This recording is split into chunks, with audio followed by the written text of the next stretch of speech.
They said the Hallowed Silence was lost in the warp more than a century ago. She wasn't a battleship or a grand vessel. She was a simple Imperial survey ship built for exploration and data collection. Her design was modest, but her mission was important. She had set out for a routine warp jump to the outer Glavius cluster, just another quiet point in the stars. But then, nothing. There were no distress calls, no warp echoes, no trace of the ship. No wreckage was ever found drifting in space.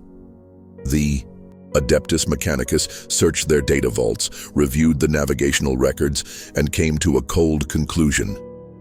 Declared missing, presumed consumed. In their language, that meant the warp had swallowed her whole. Her name was carved into memorial stone walls. Another ghost among many. Few remembered her, fewer still cared. That was 110 years ago. And then, she came back.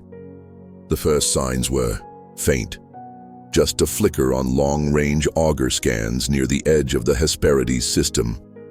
A shadow, a ghost, echoing across space. But when the signal was analyzed, the results stunned everyone. It was her. Her hull matched perfectly with Imperial design records. The burn marks on her starboard engine cowling were still there. Even the golden aquila symbol on her prow, the double-headed eagle of the Imperium, was intact, untouched by time. But there was no warp trail, no energy signature to suggest she had emerged from the immaterium. It was as if the ship had simply appeared fully intact from nowhere. She wasn't drifting, she was powered, she was waiting. The Hallowed Silence had returned. That alone was terrifying. But what truly chilled us was the fact that her systems were still functioning. Life support was holding steady. Gravity plating was still online. Magnetic seals, pressure integrity, environmental regulation, everything was operational. All of it. It was as if she had never left. But she had. By our records, it had been over 100 years. Time had passed. Wars had come and gone. Planets had been burned and rebuilt. And yet this ship was preserved like a relic in stasis. My name is Varn Elric, an acolyte in service to Inquisitor Thasius Oran. I am not a soldier. I am not a priest. My task was to observe, to record, to bear witness to things the rest of the Imperium preferred to forget. I had studied warp-born plagues, spoken to madmen who survived demonic incursions, and even interviewed the last survivor of a world drowned in flame. But this was different. This was something the warp gave back. I was part of a boarding team sent to investigate, just 5 of us. First, Tech Adept Solon, his scalp tattooed with sacred Mechanicus scripture, mechanical limbs twitching with quiet life. Then there was Trooper Kalen, a hardened guardsman who had the 1,000-yard stare of someone who'd seen too much. Sister Tyria, tall and silent, carried the faith of the ecclesiarchy like a blade. Her every step was a sermon. And lastly, Sithra the Psyker, her face always hidden behind a thin veil. Her presence made the air cold, like a door to another world had been left slightly open. From the moment we stepped into the docking bay, it felt wrong. The air was pure. Too pure. The metal floors were polished and undamaged. No grime, no rust, no mold. Lumen strips on the ceiling glowed with steady, clean light. Even the scripture carved into the entry hatch shimmered like it had been etched yesterday. There were no signs of chaos, no claw marks, no signs of decay, no broken machinery, no dust. It felt like the ship had been waiting. We moved carefully down the main corridor. The Vox link to our ship stayed clear, but the silence around us was crushing. We could hear our own breathing, the soft hum of the ship's power systems, the faint thump of boots on metal, but nothing else. No voices, no signs of life. Still, it felt like something was there, watching. Not in front of us, not behind us, but near, just out of view. just beyond the reach of our lights. Solon stopped at a cogitator terminal, a small data node embedded into the wall. His eyes widened as he scanned the information. "There are no time discrepancies," he said slowly. "The ship's internal. Systems report no delay. They believe it's still the same day." He looked around at us, his expression tight. By the ship's clock, only 9 minutes have passed since translation into the warp. None of us spoke. We couldn't. We moved on, deeper into the vessel. Eventually, we reached the secondary command station. It was a small chamber filled with blinking consoles. One of them was active. A red light flashed slowly in the corner of a panel. I walked up to it and touched the display. A vox log activated. The voice that came through stopped me cold. "This is Acolyte Van Aelric, requesting immediate evac. Do not enter the ship, it's inside." The message ended. In harsh static, everyone turned to look at me. It was my voice, not just similar. It was mine. Down to the way I breathe between words, down to the slight hitch in my tone when I'm scared. But I had never recorded that message. Not yet. Not ever. I felt a wave of cold fear rise up in me, like something had just reached into my chest and squeezed my heart. Then we heard it. Footsteps, distant, rhythmic, coming from further down the corridor, not ours. Someone or something was walking, boots, military, heavy. The lights above us flickered just once, and the hum of the ship's systems faltered like it was trying to breathe. We followed the sound. None of us spoke. Weapons were drawn, footsteps were slow and careful, every movement was quiet and tense. But the sound, the strange footsteps we had heard, faded just as quickly as it had begun. It vanished into the still air. Was it real? A malfunctioning system echoing old noises?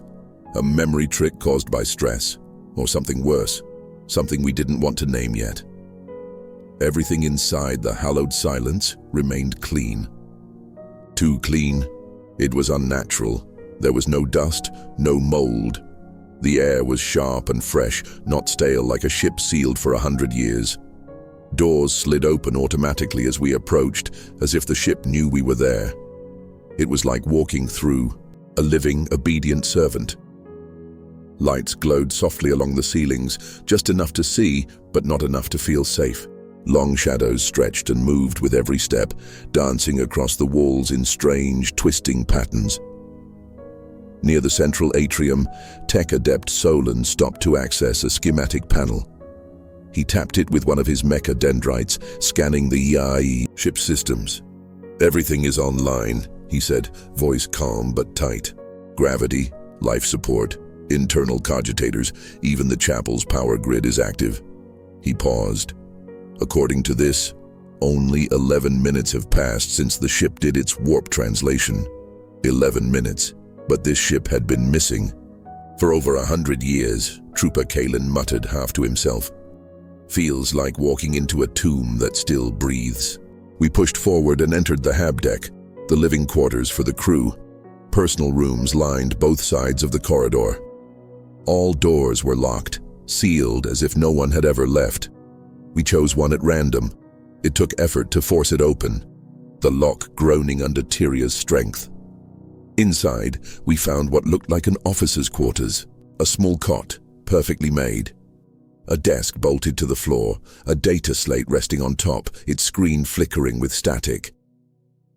A nameplate beside the door identified the room's owner, Logi Savant Merrin Vale. Sister Tyria stepped forward and read the words on the slate aloud. "Day 1. Warp transition successful. All systems are stable.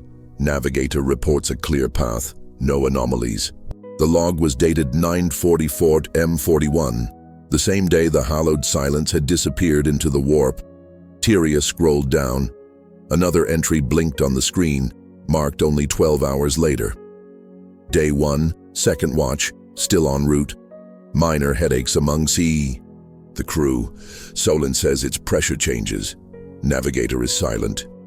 No warp anomalies, nothing but noise. Tyria frowned. Only 12 hours in, and they were already reporting problems. Tech Adept Solon moved closer, activating a deeper system scan on the data slate. Thin sparks crackled from his mecha dendrites as they tapped into the ship's data feed. "There's something wrong with the temporal coils," he said slowly. "This isn't just a delay or a jump.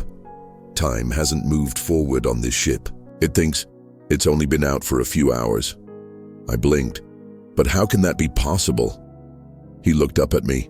There was something close to fear in his expression, something you rarely see on a member of the Mechanicus. "The warp doesn't follow the rules of time like we do.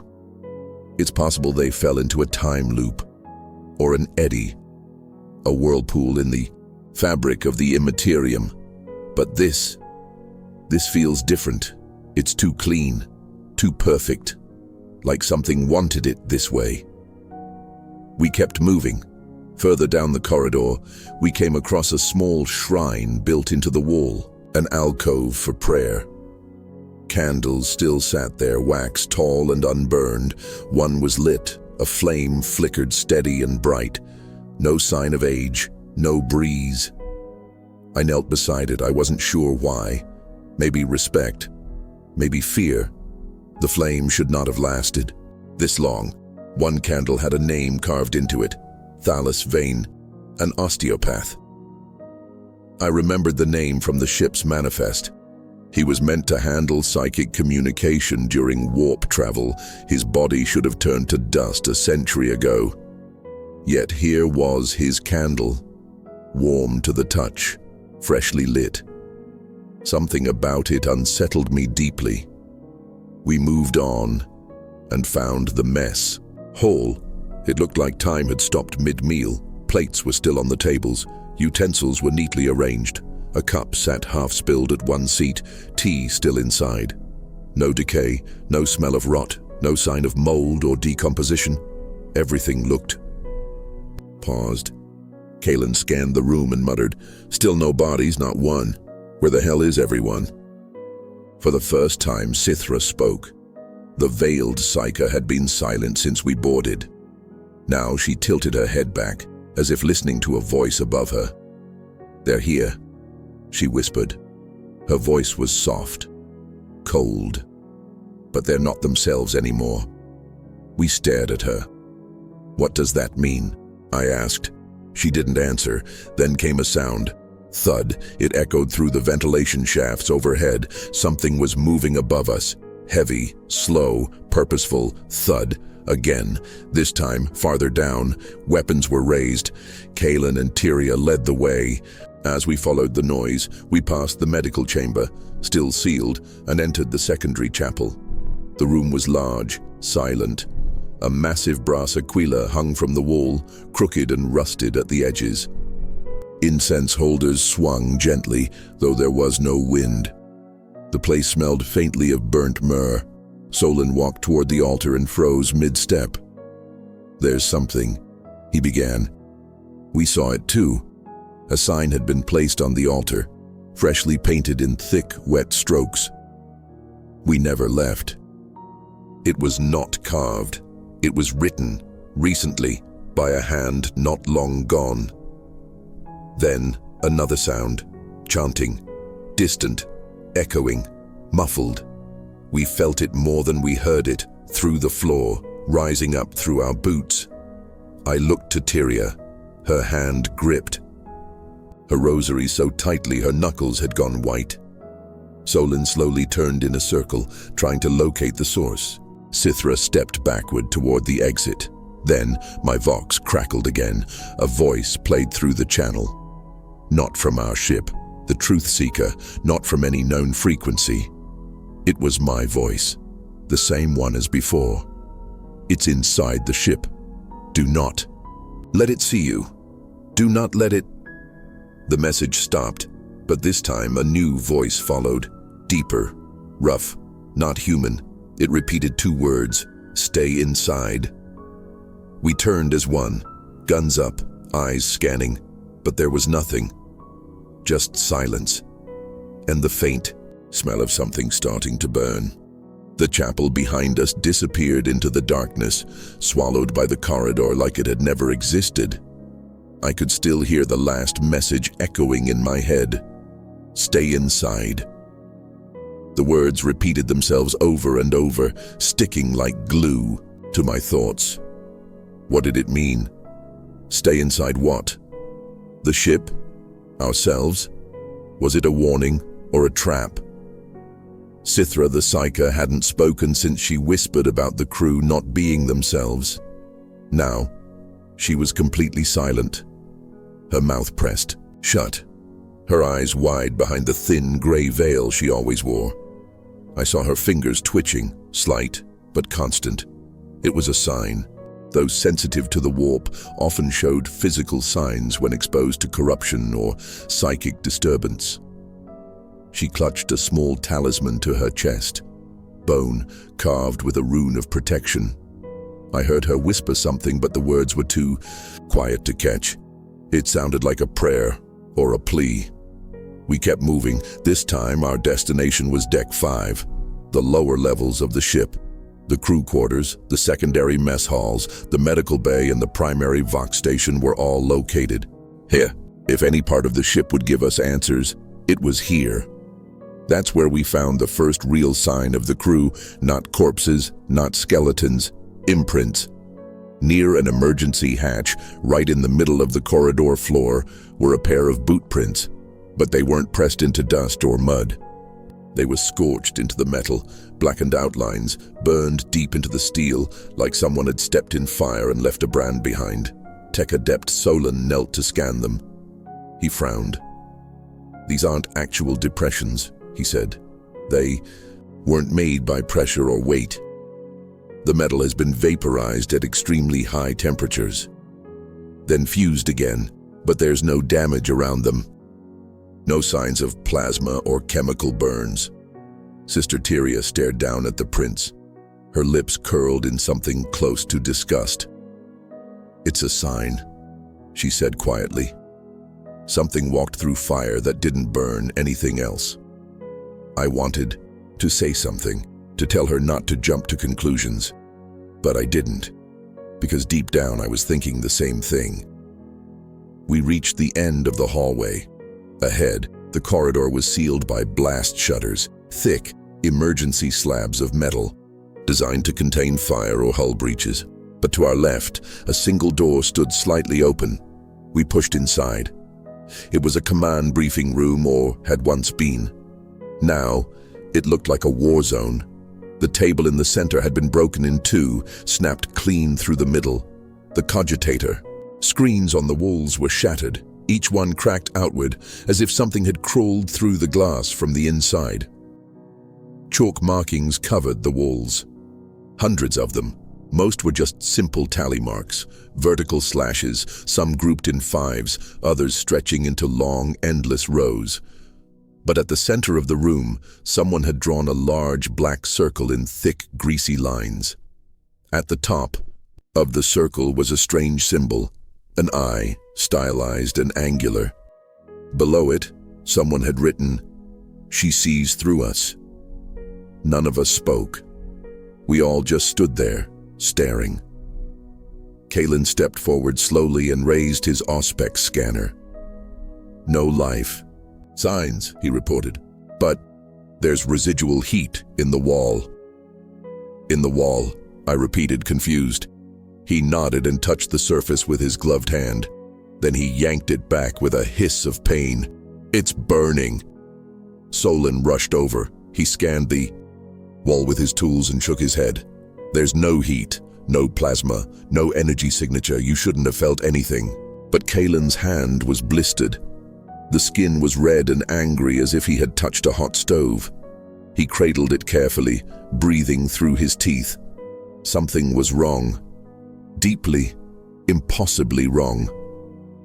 Then Sithra moved. Her head snapped up. Her eyes widened behind the veil. "They're watching," she said. The tone of her voice was cold, flat. I turned to her. "Who's watching?" She pointed past me, toward the open door behind us. We turned and saw him. A figure stood there, framed in the flickering light of the corridor, pale, featureless. His face was blank, like a memory smeared across a mirror. No eyes, no mouth, just the faint suggestion of a man, but his uniform.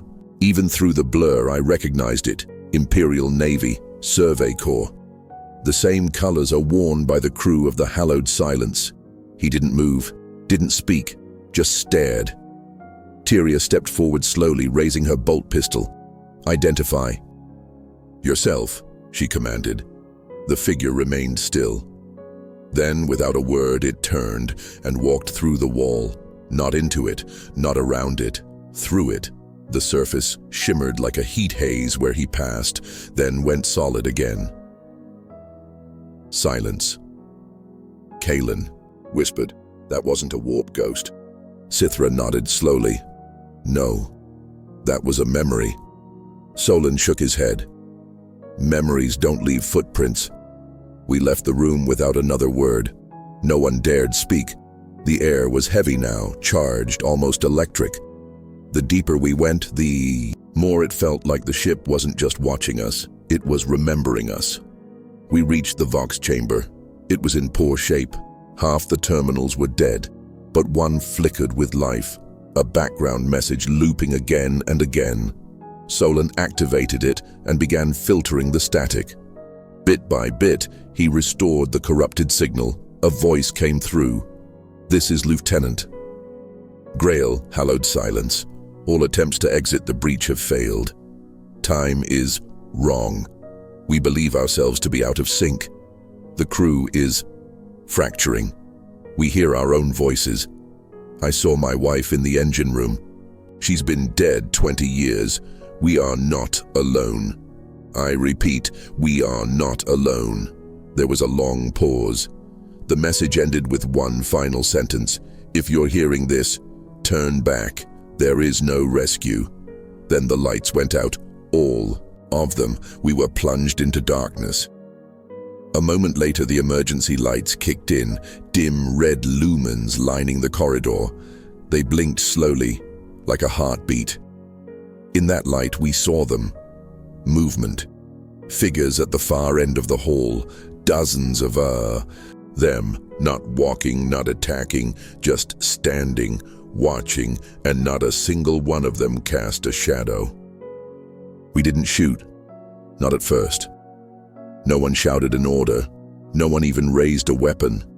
We simply stood there, frozen, bathed in the flickering red glow of emergency lights. Our boots were planted, our hearts pounding, as we stared at the figures. At the far end of the corridor, they stared back. There were at least a dozen of them, maybe more. It was hard to count in the shifting light. Each figure wore the faded remnants of an Imperial uniform. Some were pristine, clean, pressed, and almost new. Others were rotting, hanging off skeletal frames as if they had decayed in fast motion. Flesh like wet parchment peeled from bone, but none of them moved. Not a breath, not a twitch, not even a blink. And none of them cast a shadow. That detail chilled me the most. I remember thinking they didn't look real. They looked like echoes, like reflections of people long gone. Like we were watching a memory, an old recording being played on repeat. Then, without warning, every figure tilted its head to the right, exactly at the same time. It wasn't a natural movement, not human. It was too precise, too synchronized. Mechanical. That's when the spell broke. Tyria acted first. Her bolt pistol roared, 3 bright muzzle flashes lighting up her face in the red gloom. The heavy rounds slammed into 2 of the figures. Their bodies rippled like cloth caught in a storm, then folded inward and collapsed like smoke being sucked into a vacuum. The others didn't scream. They didn't react. They simply turned and walked through the walls, one by one. Silent, effortless, gone. Corridor was empty again. Solon was already scanning with his auspex. His hands trembled as he read the results. "No life signs," he said quietly. "Nothing at all. They're not here," I whispered. Then what the hell were they? Sithra's voice came from behind me, quiet, flat.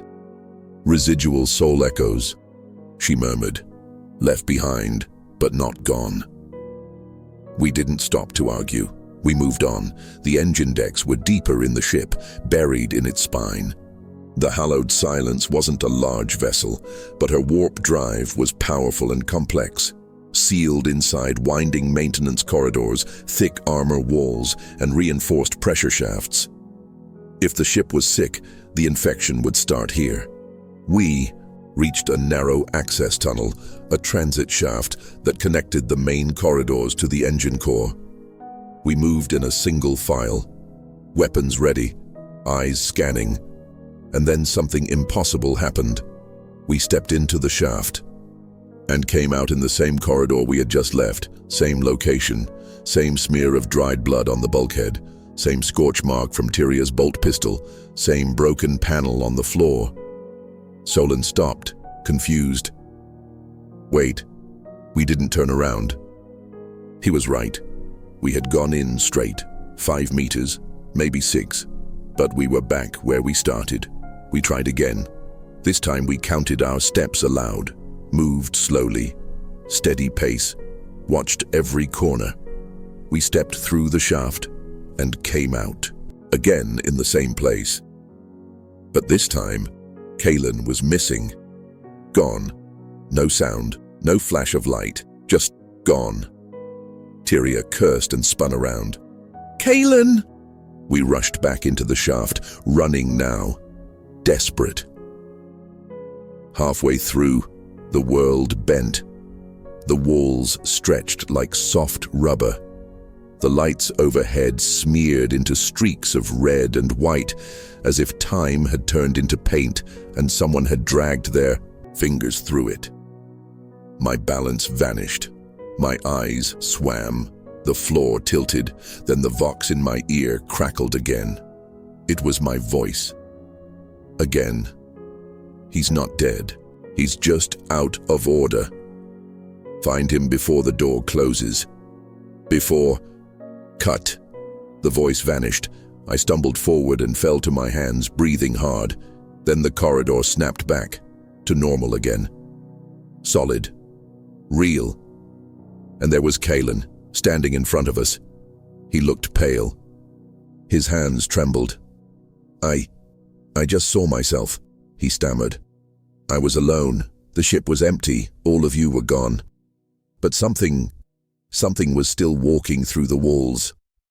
Tyria grabbed him and checked him for injuries. No wounds. No bleeding. But his wrist was bare. His chronometer was gone. Solon stepped forward, showing us his auspex again. We all stared. The timer on the screen was running backward, seconds ticking down. Reversing. What in the throne's name is happening? To us, I whispered. Sithra answered. The ship is unmoored, she said softly. Not just lost in space, but in time. It's looping, overlapping. She looked around at the walls as if seeing more than we could. The echoes we're seeing, the recordings, they're not in the past. They're all happening now, all at once, layered. Tyria's eyes narrowed. And us? Sithra didn't respond immediately. Then, in a whisper, she said, "We're just another layer." That's when the gravity changed, not a full failure, just a shift. The corridor tilted like the whole ship had leaned sideways, maybe 20 degrees. The floor dropped under us. We stumbled, grabbing bulkheads for support. The hull groaned loudly like metal being stretched. Bolts screamed in their sockets. It didn't feel like mechanical stress. It felt alive, like something enormous was turning in its sleep. We scrambled for balance, boots slipping. The emergency lights flickered again. Then the vox flared with static. Another voice came through, a calm voice, clearer than the others. "You're almost here," it said. "Just a little longer. I've been waiting." Solon reached up and killed the signal. "It's on loop," he muttered. Sithra shook her head slowly. "No," she said. That one's not on a loop. I turned to look at her. She was staring at me now. Her veil shimmered slightly. Her eyes glinted behind the fabric, wide, knowing. That one's speaking to you, she said. None of us spoke after that voice came through the vox. Sithra's words still rang in my ears. That one's speaking to you. It sounded like nonsense, a psychic echo, a side effect of stress. But somewhere deep in my chest, past the layers of logic and training, I knew she was right. Something was speaking to me. I said nothing. I didn't want to give voice to that truth. I just kept walking, following the others deeper into the ship's spine, as if momentum could protect me from fear. The corridors grew tighter the further we went. The walls narrowed. Pipes jutted out at strange angles. Vents spat out gusts of recycled air at odd intervals. The emergency lights kept flickering between red and a sickly yellow-white, like they couldn't decide what was real anymore. And the noise, the hum of the ship, the normal sound of engines and generators, was gone. Now we heard something else. Whispering. Not words exactly, not clear sentences, but the idea of voices, murmurs behind walls, like listening to someone talk behind a locked door in a dream. You couldn't make it out, but you knew it was meant for you. Whenever I passed cracked panels or broken lumen strips, I caught small pieces. Still in here, don't let them find out. You came back wrong. Tyria heard. Them too. She clutched her rosaries tightly, lips moving in silent prayer. Every step made her knuckles whiter. Then we came to a heavy bulkhead. On it were the words, "Authorized entry only. Warp core access." Solon stepped forward and tried his override code. His mecha dendrite connected with the console. Lights flickered, sparks jumped, but nothing happened. The panel wasn't locked. Was dead. Then the door opened on its own. No servos, no hydraulics, no sound. Just a soft hiss, and the massive slab of metal slowly slid apart, as if something had leaned against it from the inside. Solon lowered his hand. No, Kalen said. The room beyond was wrong. The light didn't come from the ceiling or from the walls. It came from nowhere. It flickered like static, pale, cold, and grainy, like the image on a broken Vox screen. The lumen panels overhead were shattered, and yet the space still glowed with that twitching gray light, and there was no gravity. We floated inside. Our boots touched the deck only in short glances. Everything drifted, bolts, broken tools, torn parchment. Even a full Vox unit floated in place like it had exploded in slow motion. Then we saw the body.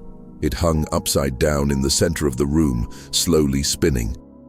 A crewman, his uniform still, bore the mark of the Imperial Navy. His face was twisted in horror, his mouth open in a silent scream. His eyes were gone, not gouged, just gone. Sithra floated closer, her veil brushing against her shoulder. She reached out and barely touched the man's arm. "He's still warm," she whispered. Tyria looked like she'd been slapped. "Warm? He's been here over 100 years." "No," Sithra said quietly. "Not for him." We circled the room, careful not to push off too fast. I grabbed a wall pipe for balance, boots skimming the floor. That's when Solon pointed. The far wall had been torn open. Wires, conduits, and cogitator lines dangled like veins. Something had ripped a hole right through the bulkhead, not from outside the ship, from another place. The hole wasn't smooth. It was jagged and uneven, like the wall had been chewed through. I thought of claws, but then I saw the edges. Scratches. Fingernail marks, deep gouges, like someone had tried to claw their way through. Kalen raised his weapon. Whatever came through that hole, it wasn't part of the crew. We floated closer to the breach. The air temperature began to drop. My breath turned visible. Frost crept along my gloves, then the room shifted, not physically, perceptually. I blinked. The metal wall in front of me was now made of warped wood, cracked and splintered like an old barn door.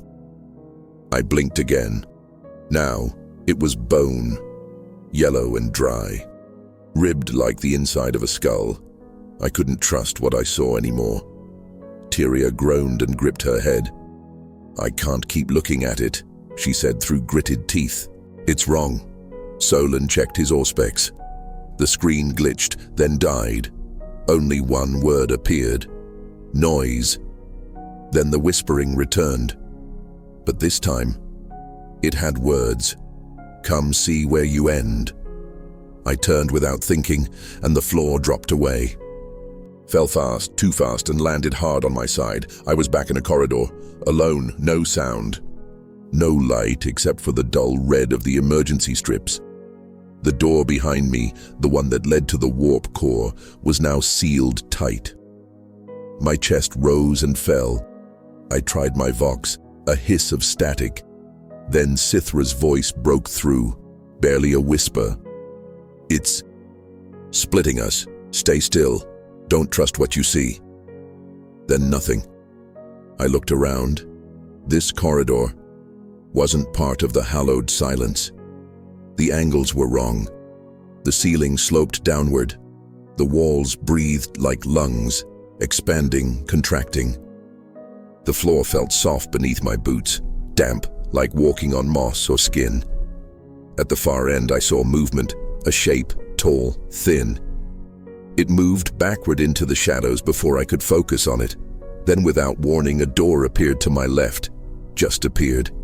It hadn't been there before. I turned toward it. My name, Elric, was carved into the surface in deep, elegant lines. I didn't touch it, I didn't open it. It opened for me. I stood in front of the door with my name on it. My heart was racing, my breaths were shallow. The letters were etched deep, Elric, not Acolyte, not Varn, just me. Just the name I had before I wore a uniform, before I carried a title. Who or what knew me like that? The door creaked open slowly, on its own. Inside, the room was impossibly familiar. I knew this place. It was my bedroom from childhood, not a copy, not a dream. The room, pale wooden floor, just slightly warped in the back right corner, a crooked dresser that leaned left. I used to hide sweets under the second drawer. The bed was small, too small for the adult I'd become.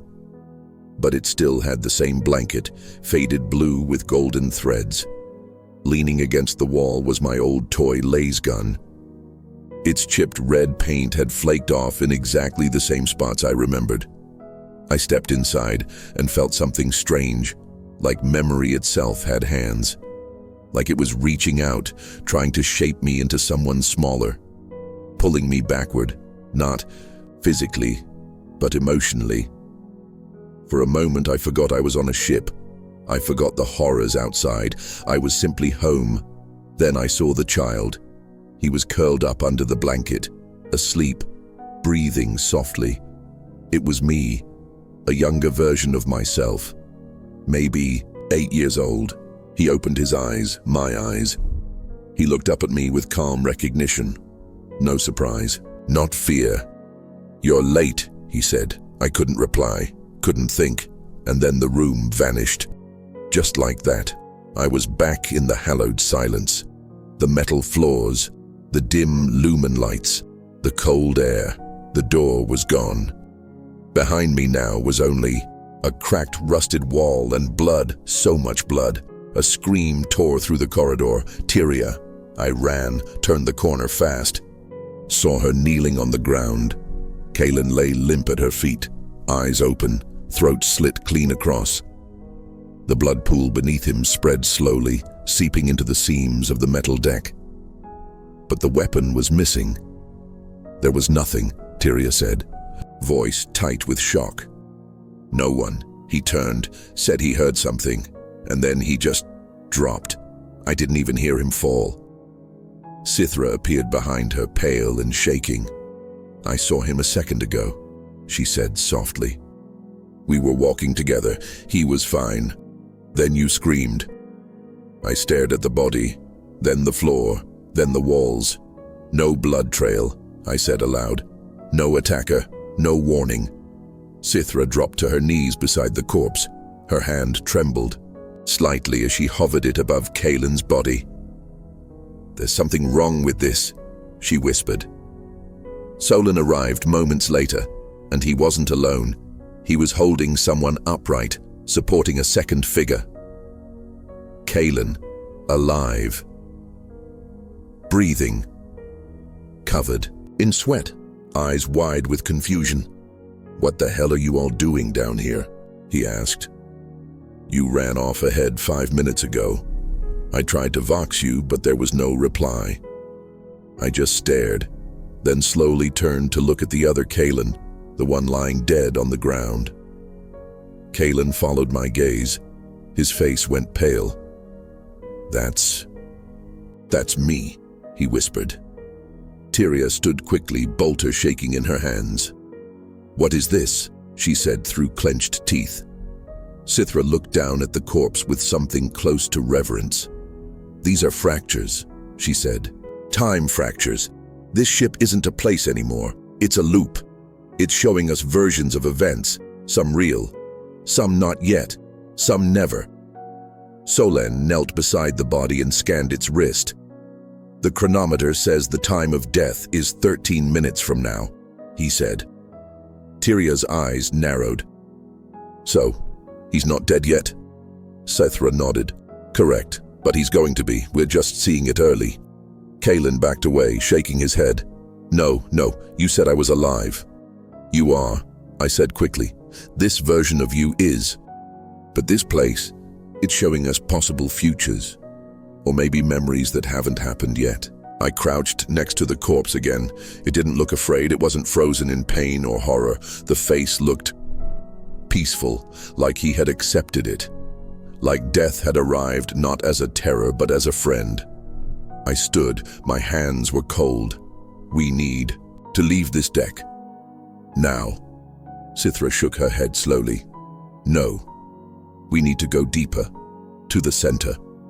Whatever is doing this, whatever is breaking time, it's down there, near the engines. That's where it's strongest." Solon hesitated. "If we go down there, we might not come back up." Tyria looked down at the body again. "We already didn't." Then the pulse came, a deep vibration, heavy and slow. Like the ship had a heart, and it was beating for the first time in centuries. The floor shook. The lumen lights dimmed. Somewhere nearby, a panel burst and sparks rained down. Then something worse happened. The end of the corridor shimmered. The metal floor warped like a reflection in a twisted mirror. And from that swirling distortion, figures stepped forward. Not rushed, not charging, just walking, curious. Men and women in old imperial uniforms, torn, blood-stained, shredded by time. Dozens of them, maybe more. Their faces, they had no eyes, just empty sockets, and every one of them smiled, wide, too wide. We didn't wait. We ran, and behind us, as the ship twisted again, we heard laughter, our own laughter. We didn't stop running until the gravity failed. 1 second, our boots pounded against the metal deck. The next, our bodies floated, weightless, spinning, unanchored in space. Solon hit the side of the corridor with a loud clang, grunting in pain as his mechadendrites sparked. Tyria reached out and caught hold of a loose hanging chain, anchoring herself mid-air. Kaelin drifted beside her like a drowned man, arms out, eyes wide with shock. I managed to catch a grip on a torn conduit, jutting from the wall. I turned back. The corridor behind us, the one we had just run through in a panic, was gone. Not damaged, not blocked. Gone. In its place was a wall. Smooth silver-gray metal, no seam, no door, no mark to show it had ever been different. It was as if the ship had erased the path behind us and written a new one in its place. The hallowed silence was no longer just shifting, it was rewriting itself. Sithra floated nearby, suspended mid-air. Her body was still, her eyes rolled back in her head, lips moving silently like she was praying or hearing something we couldn't. Then, her eyes snapped forward and her voice came low and sharp. It's watching us now, listening. Every time we say its name, it learns more. We froze. I didn't say anything, Solon said, confused. Sithra turned her veiled face to him. No, but you thought it. The silence that followed hit like a thunderclap. Heavy. Final. She pointed forward into the corridor ahead. There's something close, she whispered. Still alive. Still human. Or mostly. None of us wanted to move, but we did. There was no other direction to go. We floated forward, pulling ourselves along with bulkhead railings and piping. The corridor stretched out into a larger chamber, a dome, once majestic, now fractured. This had once been the astropathic sanctum. The outer walls were made of glass, at least they had been. Now they were cracked and webbed with stress lines, fragile like old ice. Beyond the breaks, the void of the warp stared back at us. The colors of the warp bled across the starscape. Green and violet melted into each other and shimmered with red like mercury. Looking too long made the head spin, the mind itch. And in the center of that broken sanctum floated a stasis pod. Its frame was blackened, etched with ancient glyphs written in High Gothic. The protective seals had long since broken. The pod hissed quietly with each breath of recycled air that leaked from inside.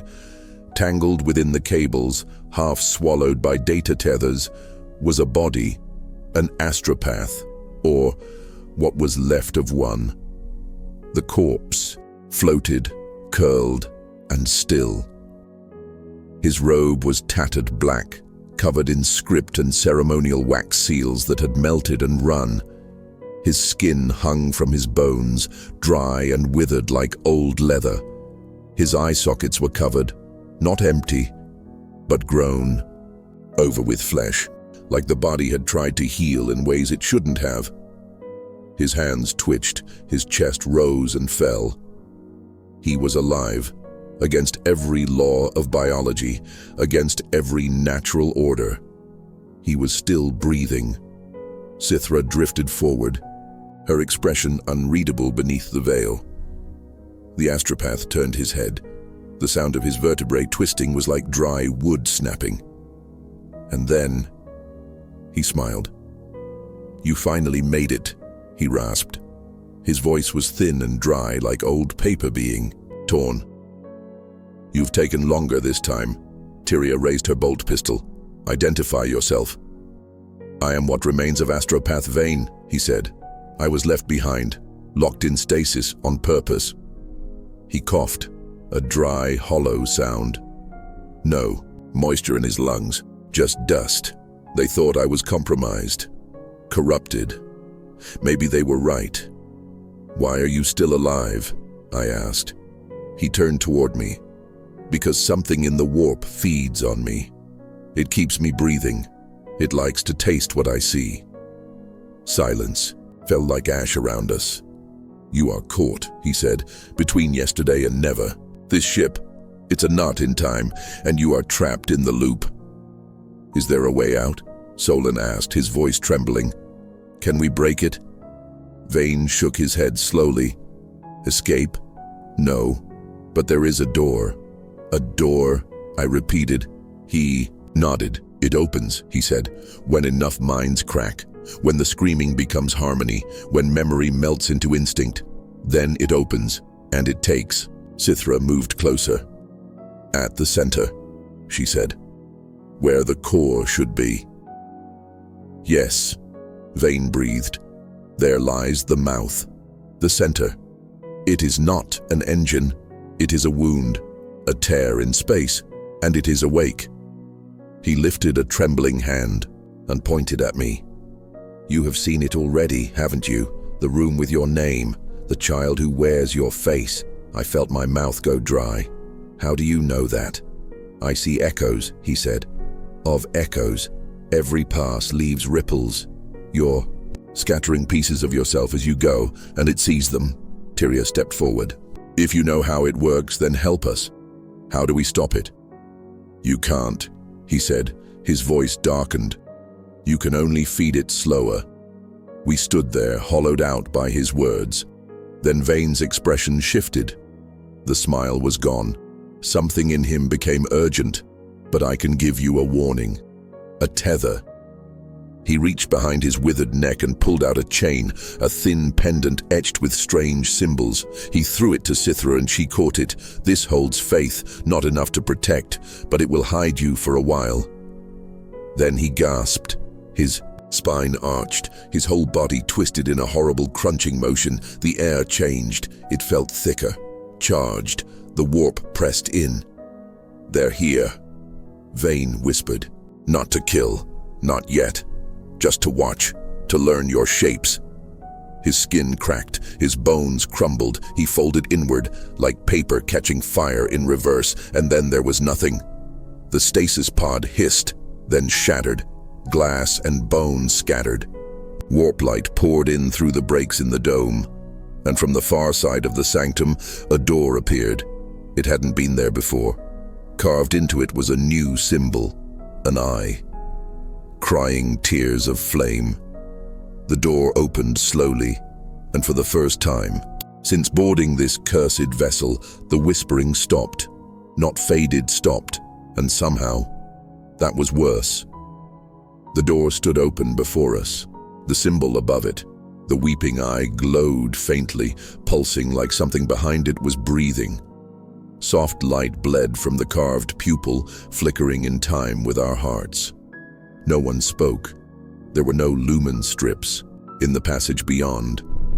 Just deep shadow, broken only by the occasional rhythmic flicker of something far below. It felt more like a throat than a hallway.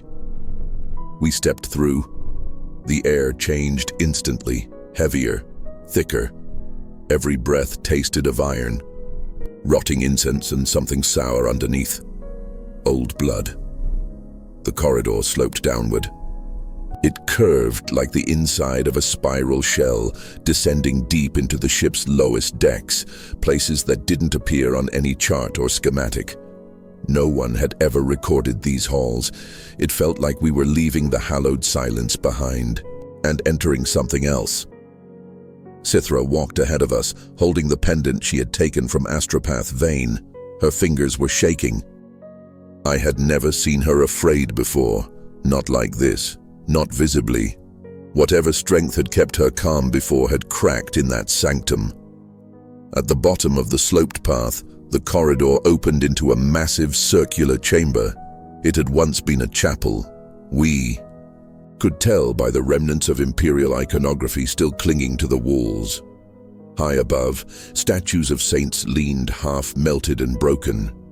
The emperor's face was missing from a shattered mural. Cracked gold leaf lettering curled across the vaulted ceiling in long-forgotten prayers. But that wasn't what this room was anymore.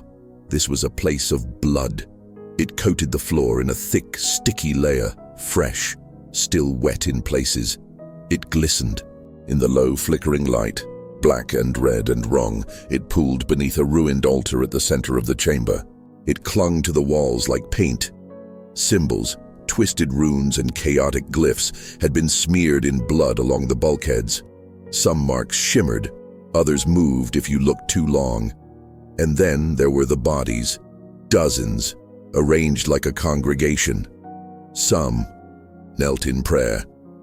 Some stood with hands clasped. Some had been tied together with chains, their flesh stitched to one another, sewn skin to skin. Not a single one had eyes. Some had sockets hollowed out. Others had their lids sewn shut. Tyria covered, her mouth choking on a gasp. Solon dropped to one knee, his face pale behind his mask. I stepped forward. I didn't want to, but something pulled me toward the altar. Laid across it was a flak jacket. Old, worn, familiar. I leaned in closer, hand trembling as I reached for it. I turned it over. My name was stitched into the inside lining, My name. Not just a match. Mine.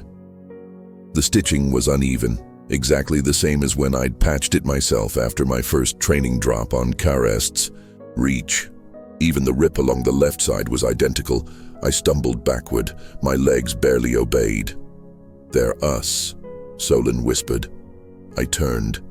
He was staring at a body near the front row, propped against a broken pew, dried skin, rusted armor, face exposed.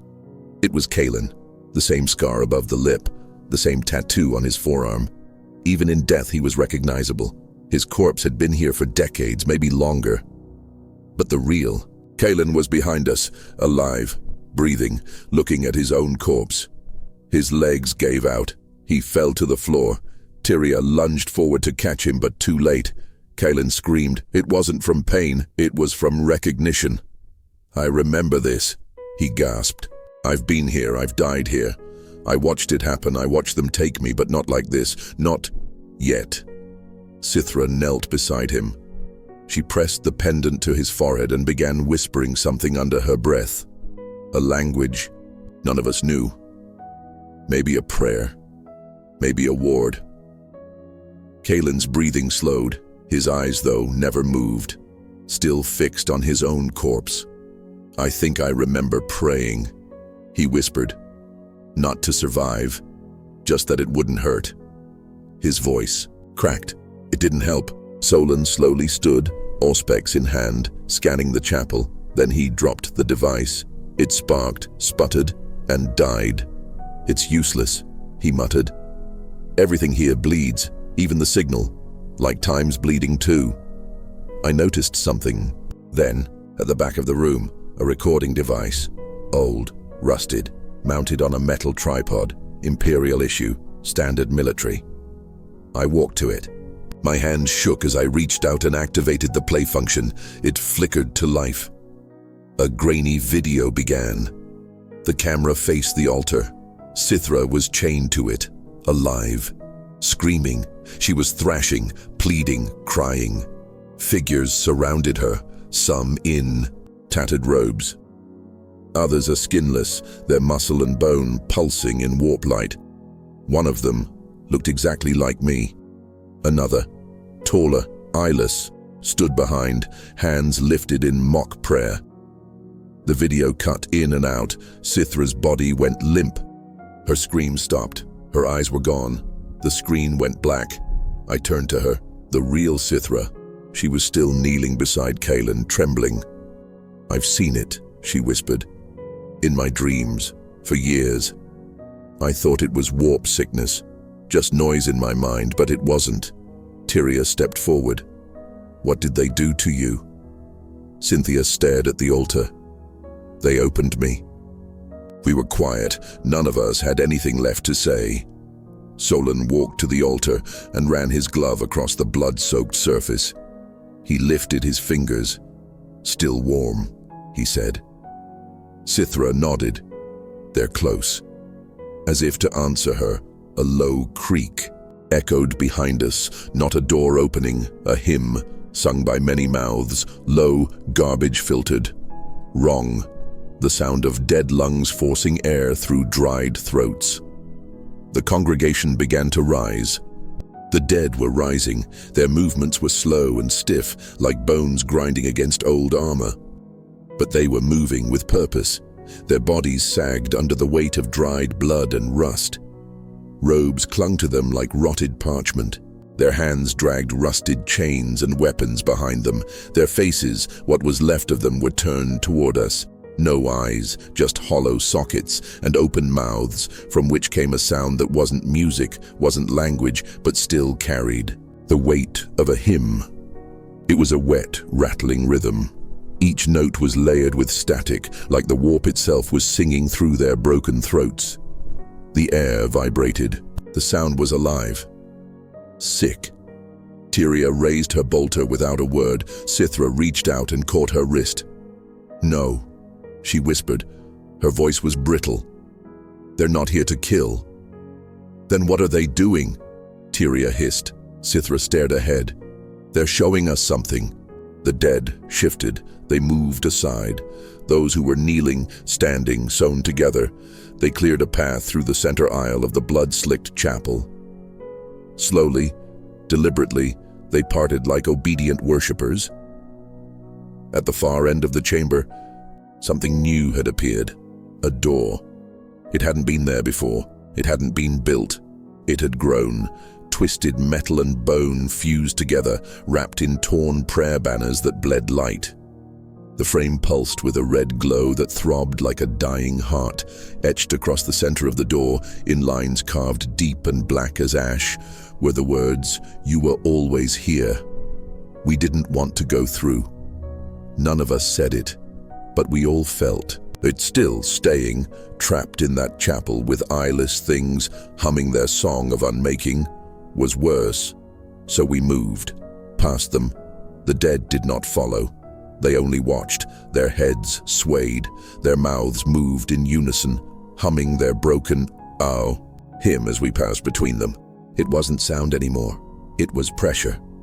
A low vibration in the chest and behind the eyes. We crossed the threshold. As soon as we were through, the door slammed shut behind us like a final breath. Solon jumped. We turned back. The door was gone. In its place, a solid wall, smooth metal, seamless, as if we had never passed through anything at all. The ship had rewritten itself again. "I'm starting to think this place is reading us," Tyria said, voice low. "It knows where we're going. Before we do." Sithra shook her head gently. "It's not reading us. It's remembering us." The corridor ahead pulsed with heat, not from systems, but from something deeper. The walls felt wrong beneath our gloves. Warm, wet. Condensation slid in slow rivulets too thick for water. The light was dim and reddish, like being inside a living thing. Then the Vox channel is activated. None of us touched it. It wasn't static.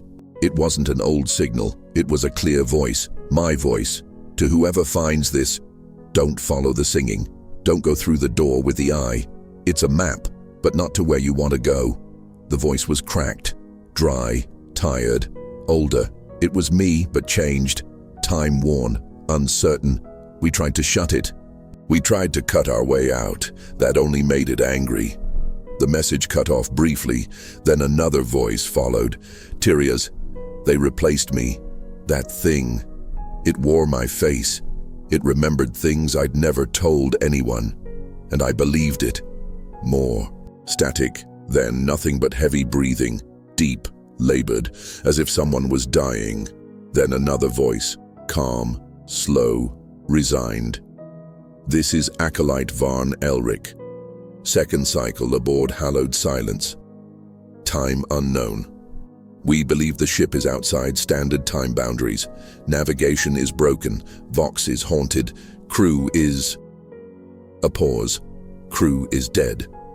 Or never born. I staggered slightly. That wasn't just a voice message. It wasn't someone else. It was me, my phrasing, my breathing, my cadence. I hadn't said those words, not yet. But I might. Kaelin turned to me pale. "That was you." I nodded. "It will be." The corridor ended. We stepped into a junction chamber, a round space with 4 branching tunnels, each one pulsing with red light. No signs, no numbers, no direction. Just 4 waiting mouths. In the center stood a single console. The screen blinked softly. Solon approached it. "This isn't supposed to be here," he muttered. "This deck was never mapped to have any kind of node." He touched the panel. It came to life. A timer appeared. 40 through, and it began to count down. "Is it a detonation?" Tyria asked, stepping back. Solon scanned it. "No warning lights, no power surge. It's not a bomb." 30. "Step away," I said. "Shut it down." "I can't," Solon replied. "There's no interface, just the countdown." On to Euro 19, Sithra closed her eyes. "It's not a timer," she said. 10. "Then what is it?" Kalen demanded. 7. Sithra looked straight at me. It's how long we have left before the next loop begins. On key D3, we all held our breath. The lights blinked out, a flicker. Then, we were standing back in the blood chapel. Again. Same cracked statues, the same scent of copper and incense, same cold silence. We stood in the center aisle. The congregation watched us, and on the altar, Kalen's corpse knelt, eyes gone. But this time, so did mine. There was no scream, no shout, no alarm, only the slow, cold realization that we were back. Back in the chapel. Again. The dried blood, the broken saints, the flickering lumen halos high above. Nothing had changed, except for one thing. Now it was my body on the altar, just like Kalen's had been before. I stood frozen, staring. The corpse was posed with deliberate care. Hands folded, shoulders set straight, head tilted downward like in reverence. My uniform was torn in the exact same place as mine was now. No eyes, just empty sockets, and clutched in its stiff fingers, a small parchment strip. Solon stepped forward and pulled it free. He read the red-inked scrawl aloud. "You are not the first." I turned away and vomited. Kalen pressed himself against the wall, pale as bone. "This is a memory," he said weakly. "Just another trick. That's not really you." But we all knew the truth. It was me. Sithra didn't need to say anything. Her expression, grim, certain, told us everything. We weren't just seeing echoes anymore. We were walking inside them. The loop had started again. Only something was off. Small things, details, wrong. Tyria's rosaries, once gold, now gleamed. Pitch black. Solon's mechadendrites moved oddly, twitching like they were resisting his control. The pendant around Sithra's neck, the one from Vane, was cracked, the carved runes leaking dark ichor that hissed into vapor when it touched the air. Sithra finally broke the silence. "We're not repeating." "What?" Tyria snapped, glancing around. "I mean, we're not doing this exactly the same each time." "What are you saying?" "The loop learns," Sithra whispered. "It adapts." She walked slowly to the altar, to my corpse. Her fingers hovered above my armor, hesitant. Then she touched it, just lightly, and the room shifted. We didn't move, but everything around us bent. The air thickened, the gravity twisted, the chapel blurred and stretched like water mixed with ink. Walls pulled outward. The broken statues above us groaned, their heads turning to follow us, necks cracking open at unnatural angles. Sound twisted into a high-pitched wail of static. Then the ceiling opened. Not into the void, but into an eye. Massive bloodshot eye. It blinked once. Then everything snapped back. We were back in the chapel, again. Solon's auspex shattered in his hands. It burst into sparks and smoke, the screen flashing a single word before it died. Echo. Tyria turned and fired her bolter into the wall. The rounds hit, not metal, but flesh. The wall moved, groaned, bled. "Where is the exit?" she shouted. "There's always been an exit." "There is no exit," Sithra said. Her voice was quiet, calm. Only a choice. She pointed to the far end of the chapel, and there, for the first time, stood a mirror. Tall, ornate. Its frame is etched with writing patterns. Its surface shimmered like heat waves above the fire. We approached it slowly. I looked into it and saw myself, but not quite. My reflection stared back, but my left eye was brown instead of gray. My scars were missing. My expression was calm. Not horrified as I expected. Then it smiled. Not mockingly, not cruelly, just knowingly. Its lips moved. Soon. I turned to the others. They were frozen, each staring into their own reflection, faces confused, scared, some angry. Solon took a step back. I remember this, he said, from the earlier recordings, the mirror room. The survivors found it before they changed. Tyria finished. They saw themselves, Sithra said, but not who they were, who they would become. Her eyes never left the mirror. The mirror isn't a doorway, it's a checkpoint. It tracks us. Why? I asked. To see what you'll become, Sithra said softly. To measure your progress. The loop isn't a prison. It's an incubator. Then came the sound, a single deliberate clap. We spun around. One of the congregation had moved. It now stood in the center aisle, no longer kneeling, no longer humming. It stared at me, then raised a hand and pointed. Then it spoke, in my voice. You're getting close. Another figure stepped forward. This one spoke in Kaelin's voice. Don't hesitate next time. The others began to rise. One by one, each with our faces. Each one is slightly different. Some bore scars we hadn't received. Others were twisted versions, Solon with maker dendrites bursting from his mouth. Tyria wrapped in blood-soaked ecclesiarch robes.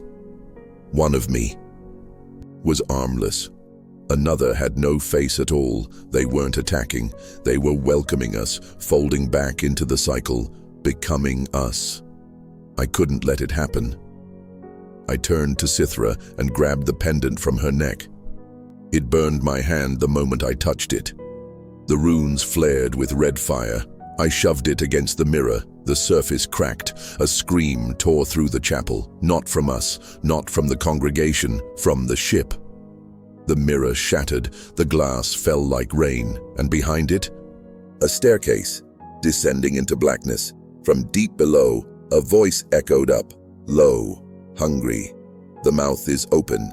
We didn't hesitate. We ran. Down the steps, past the altar, past our dead selves. Behind us, the congregation sang again, but louder this time. Their voices overlapped.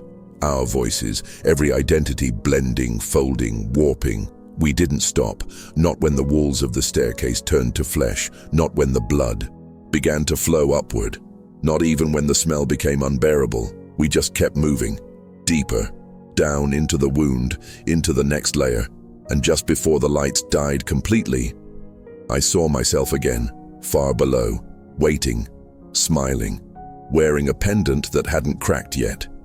The stairs ended without warning.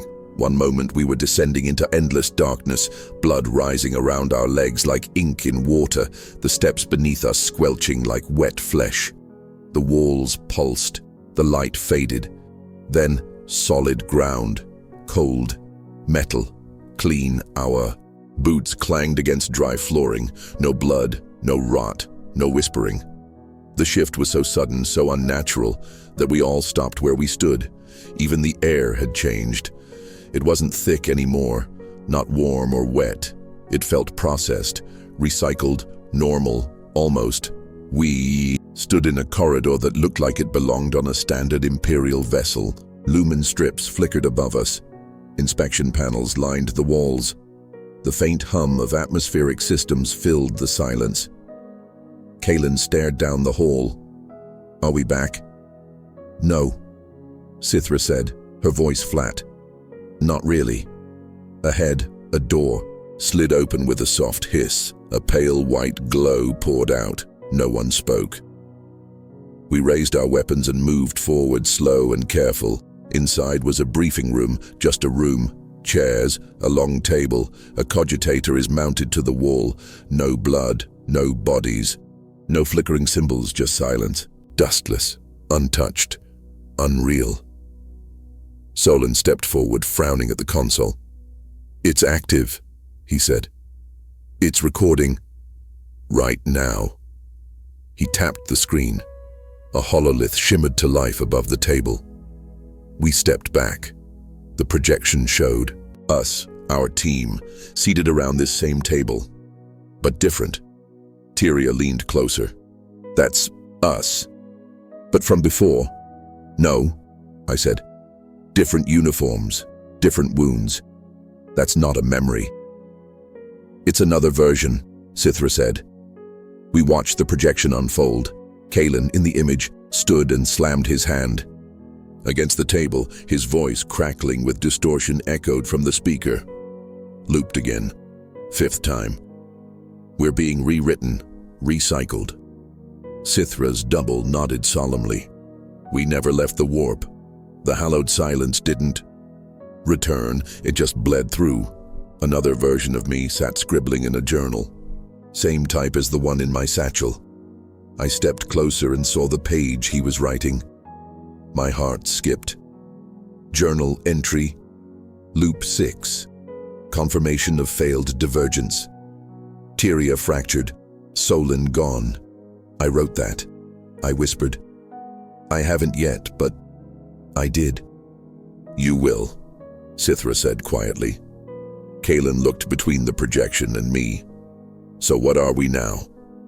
Solon stepped back, scanning the room like he expected it to dissolve. The next version, he said. The next attempt.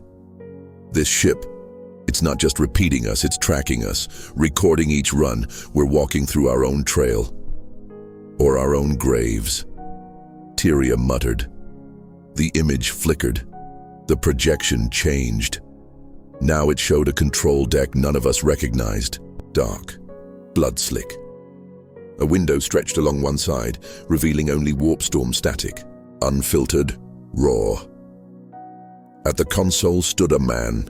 He turned, it was me, older, worn, skin pale, eyes sunken and glowing faintly with warp corruption. The left side of his face was scarred, almost melted. My future, or someone else's past. His voice came through the vox. This is Acolyte Varn Elric. Final log. If you're hearing this, we failed. Again. He leaned closer. The ship is not a vessel. It's a recording. A memory palace built from every crew it's absorbed. It copies, learns, predicts. The eye at the center sees all futures and devours the ones it doesn't like. The projection leaned forward, eyes locking onto us through the hololith. You're not real anymore, it whispered. You're echoing, inside the ship's mind. Then the image flickered out, gone, silence returned. None of us spoke, we just stood there, staring at each other. Then what now? Tyria finally whispered. We just accept it? Become part of it? No, Sithra said. Not yet. She reached into her robe and pulled out the pendant from Vane. It was cracked, dying, but its faint light still pulsed like a heartbeat. There's one more layer, she said. Not out, but in, where the recordings are kept, where it all began. Solon frowned. You want to go deeper? Yes, Sithra replied, to the core. Kalen turned toward the hallway. And how do we find it? We didn't have to. The door opened, no noise, just a slow, gliding parting of blackened metal. From beyond, a voice called, familiar. Not mine, not any of ours, but one we had heard before. Vane. Come now, he said. You're almost there. Moved as one, stepping through. And the hallway beyond was no longer part of any starship. It was stone, ancient, lined with flickering candles and dripping moisture. Gothic arches curved above us, carved in a forgotten language. Statues of faceless figures loomed over us from alcoves, their blank features hidden in hoods and shadow. The air was warm, but not the warmth of life. The warmth of the womb. At the end of the hallway stood a massive vault door. Etched into its surface was the weeping eye. Fresh paint still glistened across the metal. Crimson wet. A single phrase was written across the top. Memory 001. Initiate cycle. Sithra stepped forward, whispering, This is the beginning. Solon raised his weapon. Or the end. Tyria gave a bitter smile. What's the difference anymore? I stepped forward, hand raised. The vault opened before I touched it. Inside was light, Blinding, but not kind, not holy. It felt like sunlight, but wrong. Like standing under a star that hated you. They saw you for what you really were and judged every moment of your life. And from somewhere deep inside that room, something breathed. The breath that came from the vault wasn't air. It didn't rush across our faces or stir our robes. Instead, it pushed into us, slow and steady, like pressure from deep underwater. We felt it in our ears, in the backs of our eyes, in our thoughts. It wasn't hot, it wasn't cold. It was wrong, like the vacuum of space was pretending to breathe. Sithra stepped forward first. Her hand clutched the broken pendant close to her chest. She whispered something under her breath. A prayer, maybe, or a ward from some half-forgotten creed. I didn't ask. I don't think she even knew what she was saying. The rest of us followed, weapons drawn. But deep down, we knew they would do nothing here. Not against this. Not in this place. The room we entered was enormous, a perfect circle. Its walls were smooth, ancient stone, wet with condensation that clung like sweat. The ceiling curved far above us, lost in shadows. In the center of the chamber, a massive pit yawned open, wide and bottomless. Around the pit were rings, like ripples in water. Each ring was made of different things. The first was cogitators, lined with data slates and cracked screens. The second was bones, human bones, arranged with painful precision. The third was candles, hundreds of them, maybe thousands, all burning with steady flames, but none were melting. None had changed in what felt like centuries, and all of it, the bones, the machines, the light, surrounded the thing in the middle. The sound came next, wet, rhythmic, suckling, like a child nursing, but massive, like something deep inside the pit was feeding, slowly, greedily, and not on food, not on flesh, but on memory. Tyria's voice cracked. "What is this?" Solon looked pale, distant. His voice was hollow when he answered. "The core, the heart, the origin." Sithra nodded. "The nursery." We looked down into the pit and saw it. Suspended in the air, hovering over the pit like a shrine, was a sphere. It was translucent, the size of a dropship. A faint glow pulsed from within it, like something was alive inside. Shapes floated in, the glow bodies, some curled like infants, some sprawled like corpses, and some looked like us. Not just human, personal. I saw myself, floating, wearing armor I had never worn. Smiling with a face that didn't quite match mine, but was still me. Kalen gasped, That's me." His double floated inside the sphere, lifeless, yet breathing. A version of him, a memory, a failure. "There are dozens," Solon muttered. "Versions of us. Every loop, every try." "Attempts," Sithra said softly. "Copies. The ship. It's not killing us. It's studying us, testing which version survives best." I felt sick. Suddenly the entire room pulsed, like it breathed. The candles flickered, and then we heard the crying. It came from everywhere, high-pitched, warbling, distorted, the sound of infants, but not one. Hundreds, thousands, they wailed with no breath, no voice, just raw sound. It stabbed into our ears, into our skulls. Kalen collapsed. "Make it stop! Emperor, please make it stop!" Sithra leaned against the wall, trembling. "It's not crying," she hissed. "It's remembering." The sphere above us began to descend, lowering slowly into the pit. And then it opened. A seam tore across its surface. It didn't split like glass. It peeled like skin. Inside were faces, hundreds, pressed together, all breathing in sync. Some were familiar, some were ours, and then a voice filled the chamber. But it didn't come through ears. It spoke into our thoughts. You are the best version yet. My knees almost gave out. Sithra screamed. Tyria raised her bolter, but her hand was gone. The flesh had melted, fused with the weapon. Her skin and the bolter had become one. The gun pulsed like a heartbeat and sunk into her arm like a tumor. She fell to the ground, twisting in panic, eyes wide with silent horror. Solin turned to run, but the walls moved. They stretched like rubber, growing wider and longer, wrapping around him. He fired his last pistol again and again, but the shots vanished into the dark. No flash, no sound, gone. Kalen clutched his head. I remember it all, he sobbed.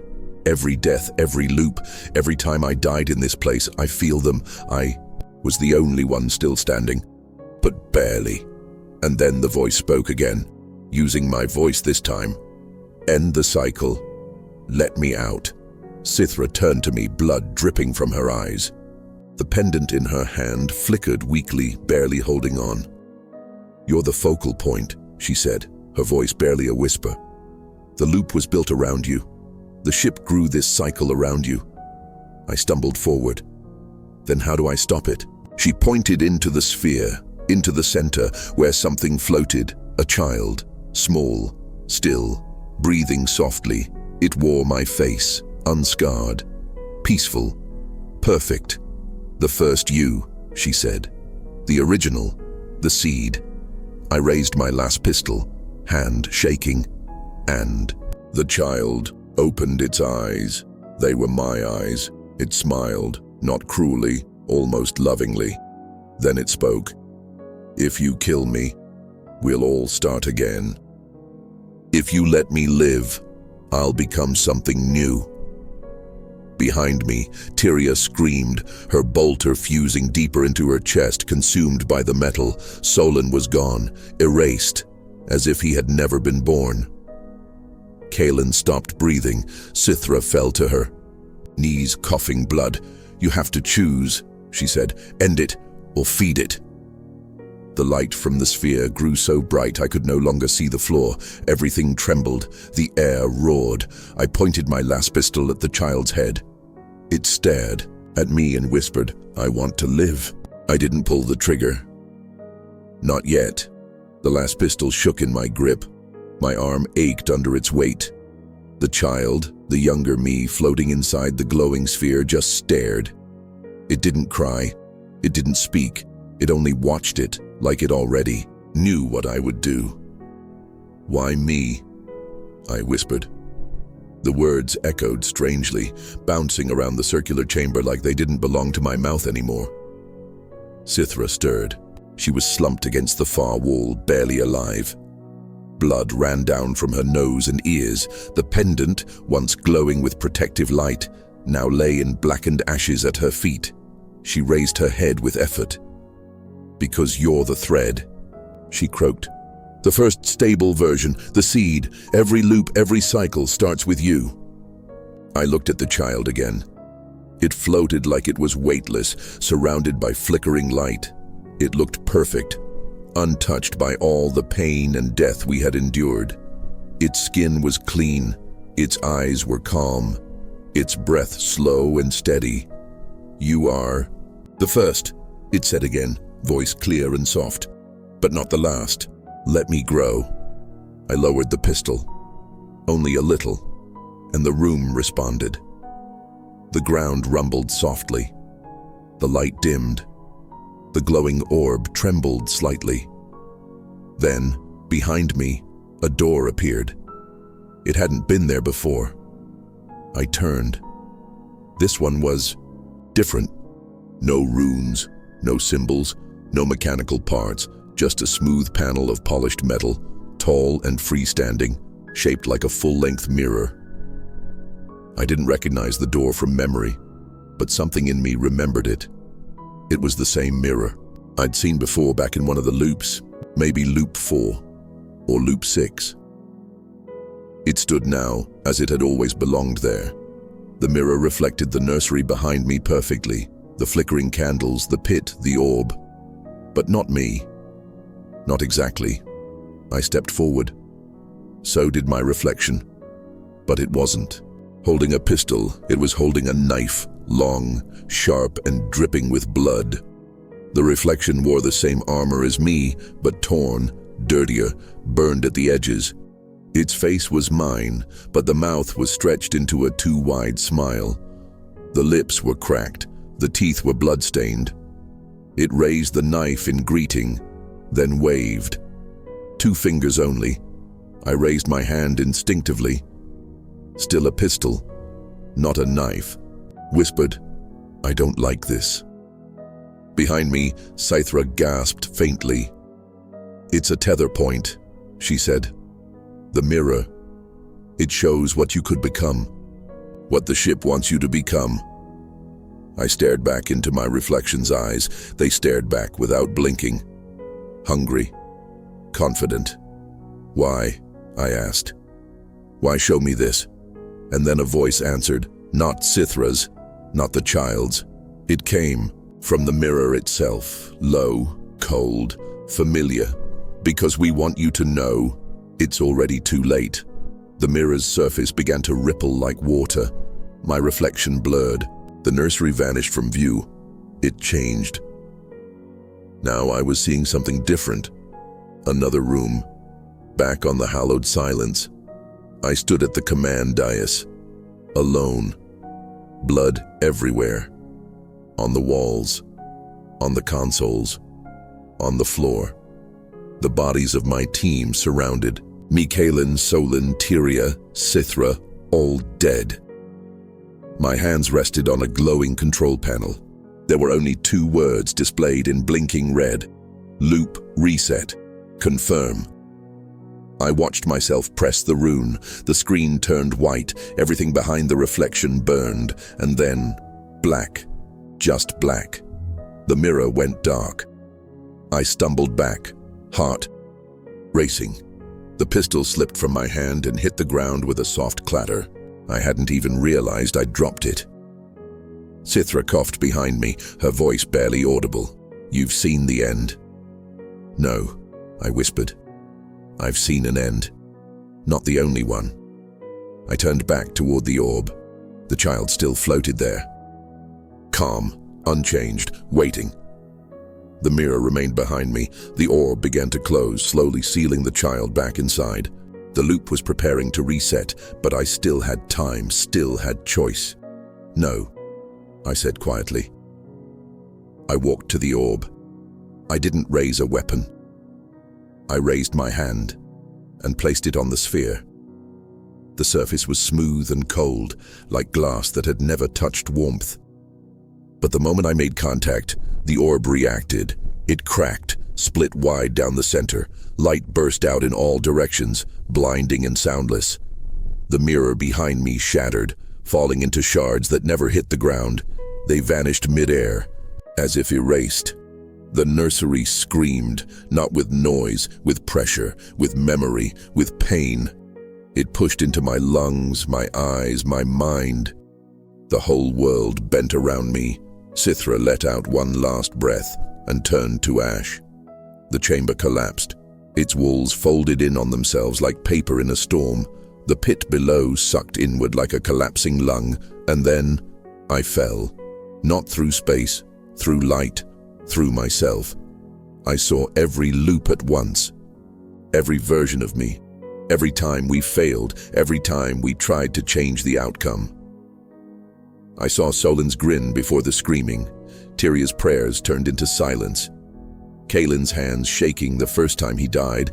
I saw Sithra, again and again, warning me, begging me to remember. I saw myself standing at the console, alone.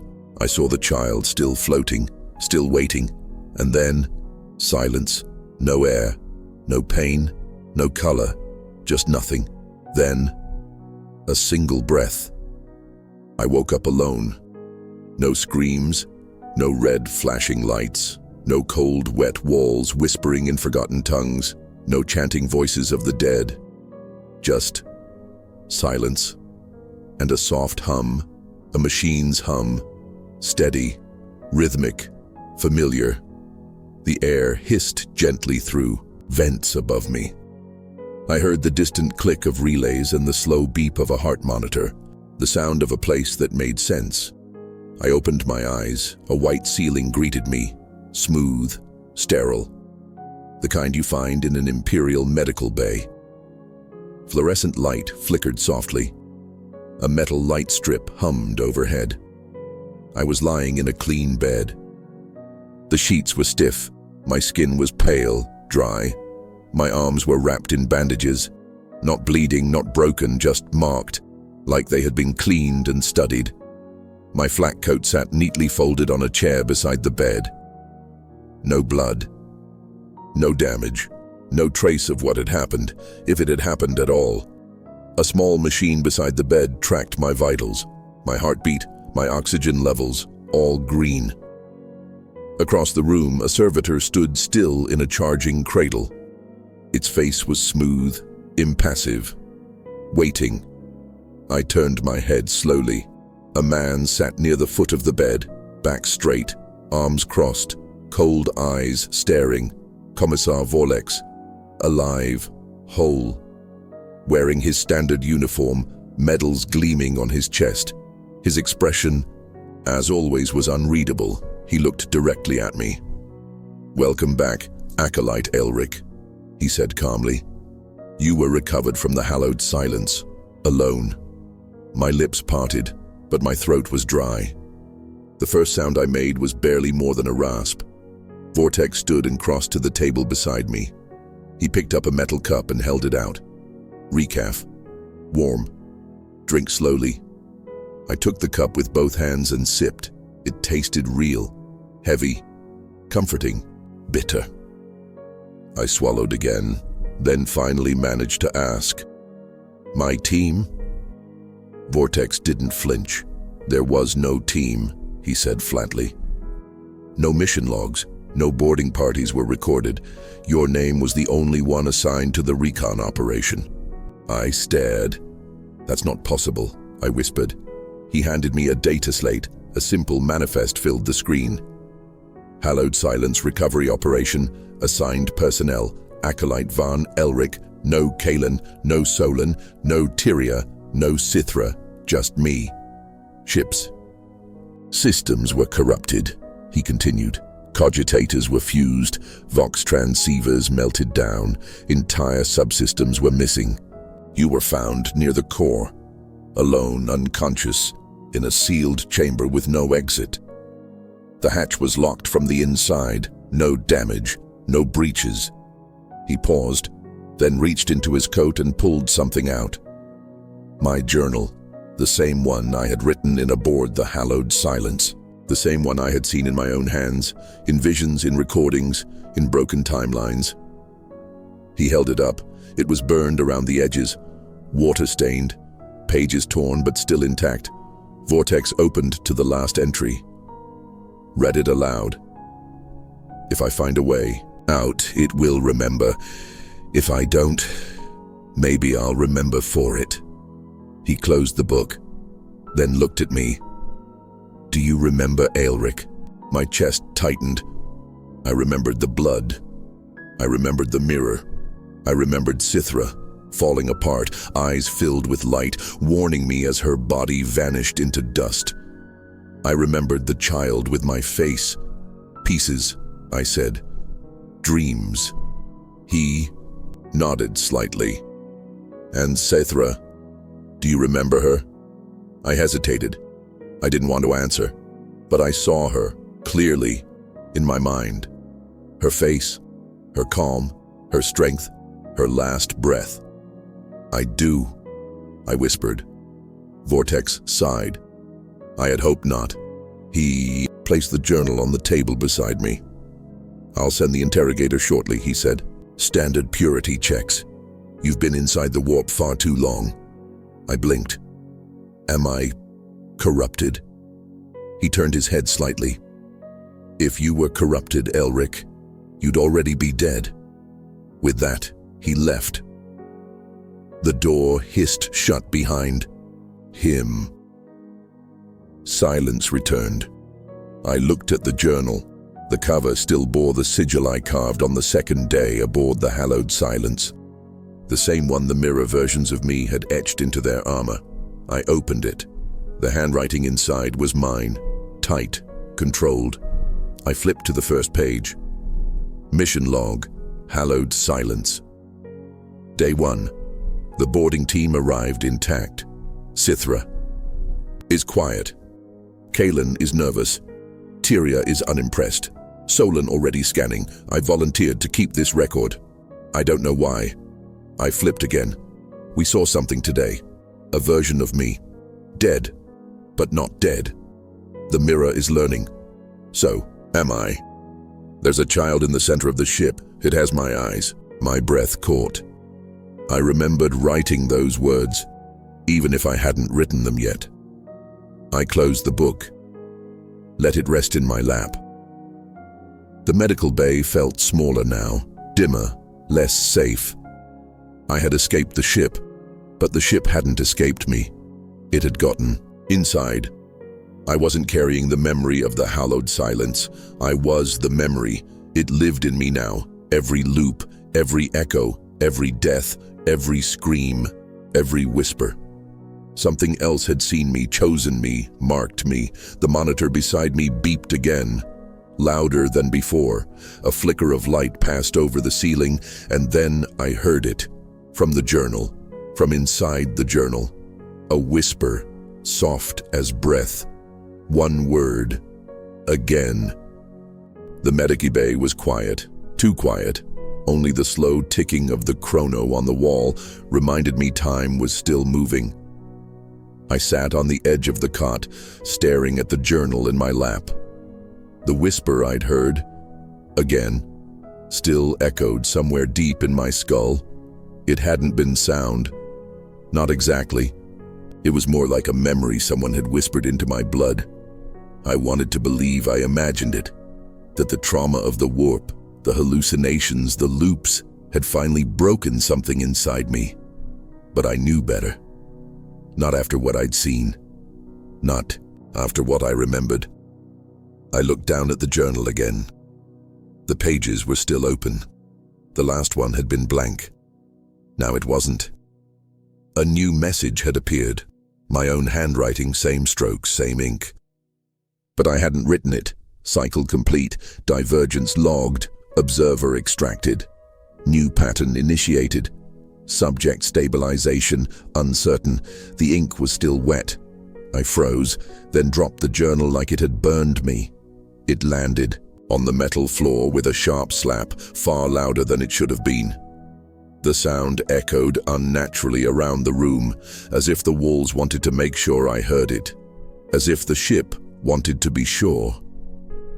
The overhead lights dimmed for the briefest moment, like they were blinking. I stood up slowly. My legs felt stiff and weak, like I'd been lying still for weeks. But I made it to the small metal sink bolted into the wall. Above it hung a mirror. I stared at myself. My reflection was exactly what I expected. Sunken eyes, pale skin. That thin scar above my right eyebrow, the one from a training drop when I was still a recruit. My uniform was gone, just a plain medical gown. But there were no injuries, no signs of corruption, no mutations. I was intact, but my heart still hammered in my chest. Then I saw it. In the mirror, just over my shoulder, was a figure. Someone. Standing behind me, I spun around. No one. I looked again. The figure was still there.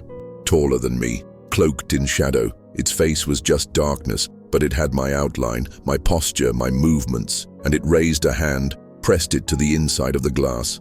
The reflection rippled faintly, not like glass, like water. And then, a thought, not a voice, not a sound. A thought dropped into my mind like a coin falling down a well. You were the first, but not the only. I stumbled back. The lights flickered again. Far off in the distance, a klaxon began to sound. Faint, warped, a warning. My microbead chirped to life in my ear. This is Tech Priest Varnex aboard the recovery ship St. Lucidia. Warp echo detected on deck 4 of the Hallowed Silence. Pattern matches the previous anomaly. All personnel prepare for breach containment. I stared into the mirror. The reflection of me was gone. But I already knew what was happening. The cycle had started again. I checked the chrono on the wall. 12 hours since my recovery, 12 hours since I was pulled from the Hallowed Silence. Debrief, memory tests, purity scans. It had all been quiet, still, peaceful. And now it was beginning again. I turned back toward the journal on the floor. Its cover was no longer scorched. It was new. The leather was unburned, clean, almost fresh. But etched into its surface in glowing red ink was a new mark, a high Gothic numeral. Cycle 2. My hands trembled. No one would believe me. No one ever had. Not even Vorlex. Not the interrogators. Not the medical team. They thought I was lucky. They thought I was damaged. They didn't understand. The ship remembered, and now it was calling again. I picked up the journal and opened to the first page. Then I began to write. Not a mission log, not an official record, a warning. I wrote as fast as I could. Details, names, every horror. The mirror that smiled back. The faces, that looked like mine. The blood-soaked chapel, the black hymn echoing through the halls. The child in the nursery with my face. The loop that stitched itself into memory, everything, word for word. At some point, an orderly walked in, saw me writing, saw the wild look in my eyes. He didn't say anything. He just turned around and walked out. I didn't stop. I wrote for hours, until I reached the final page. There, in the bottom corner, already written in my hand, were 3 lines. If you're reading this, you've been here before. If you remember this, you've made it farther. If you understand this, it's already too late. My hand froze. My throat was dry again. The floor beneath me trembled softly. A faint thrum rising through the metal. The lights flickered once more, just enough to cast 2 shadows on the wall where only one should be. The ship was waking up again. Not the Lucidia, the Hallowed Silence, calling me, inviting me. Because the loop had never ended. Not truly. The eye had never closed, only blinked. I tore out the first page of the journal, folded it carefully, walked back to the cot and lifted the mattress, slipped the page beneath it. A seed. Then I stood, picked up the journal, turned toward the exit, and walked out of the medic bay, down the corridor, toward the hangar deck, toward the docking umbilical, toward her, toward the loop, because whether I remembered it or not, whether I fought or surrendered, it always ended this way and always would. No one stopped me, not the guards, not the tech priests, not even the servitors lining the hallway like soulless statues. I walked through the recovery ship St. Lucidia like a ghost in a living man's body. Past the Vox station, past the hangar, offices, right up to the sealed airlock that led back to the Hallowed Silence. The security panel glowed red, access denied. I didn't hesitate.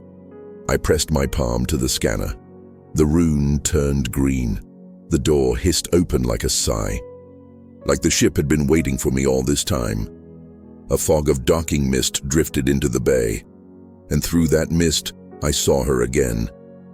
The Hallowed Silence, floating in her berth, towering, ancient, wrong. Her black hull gleamed like wet stone. Her profile had changed, just slightly, since I last boarded her. Subtle warps in geometry, small tears in reality, like the skin of a thing that wasn't finished growing. She didn't just look back at me. She knew me. I stepped aboard, and the moment my foot touched the deck, everything shifted. Gravity tilted just a fraction, but enough to make my stomach turn. The lumen strips on the walls lit up in a wave, one by one, guiding my path. The ship breathed. The air tasted like memory and static. No alarms, no flickers of warning. Just welcome.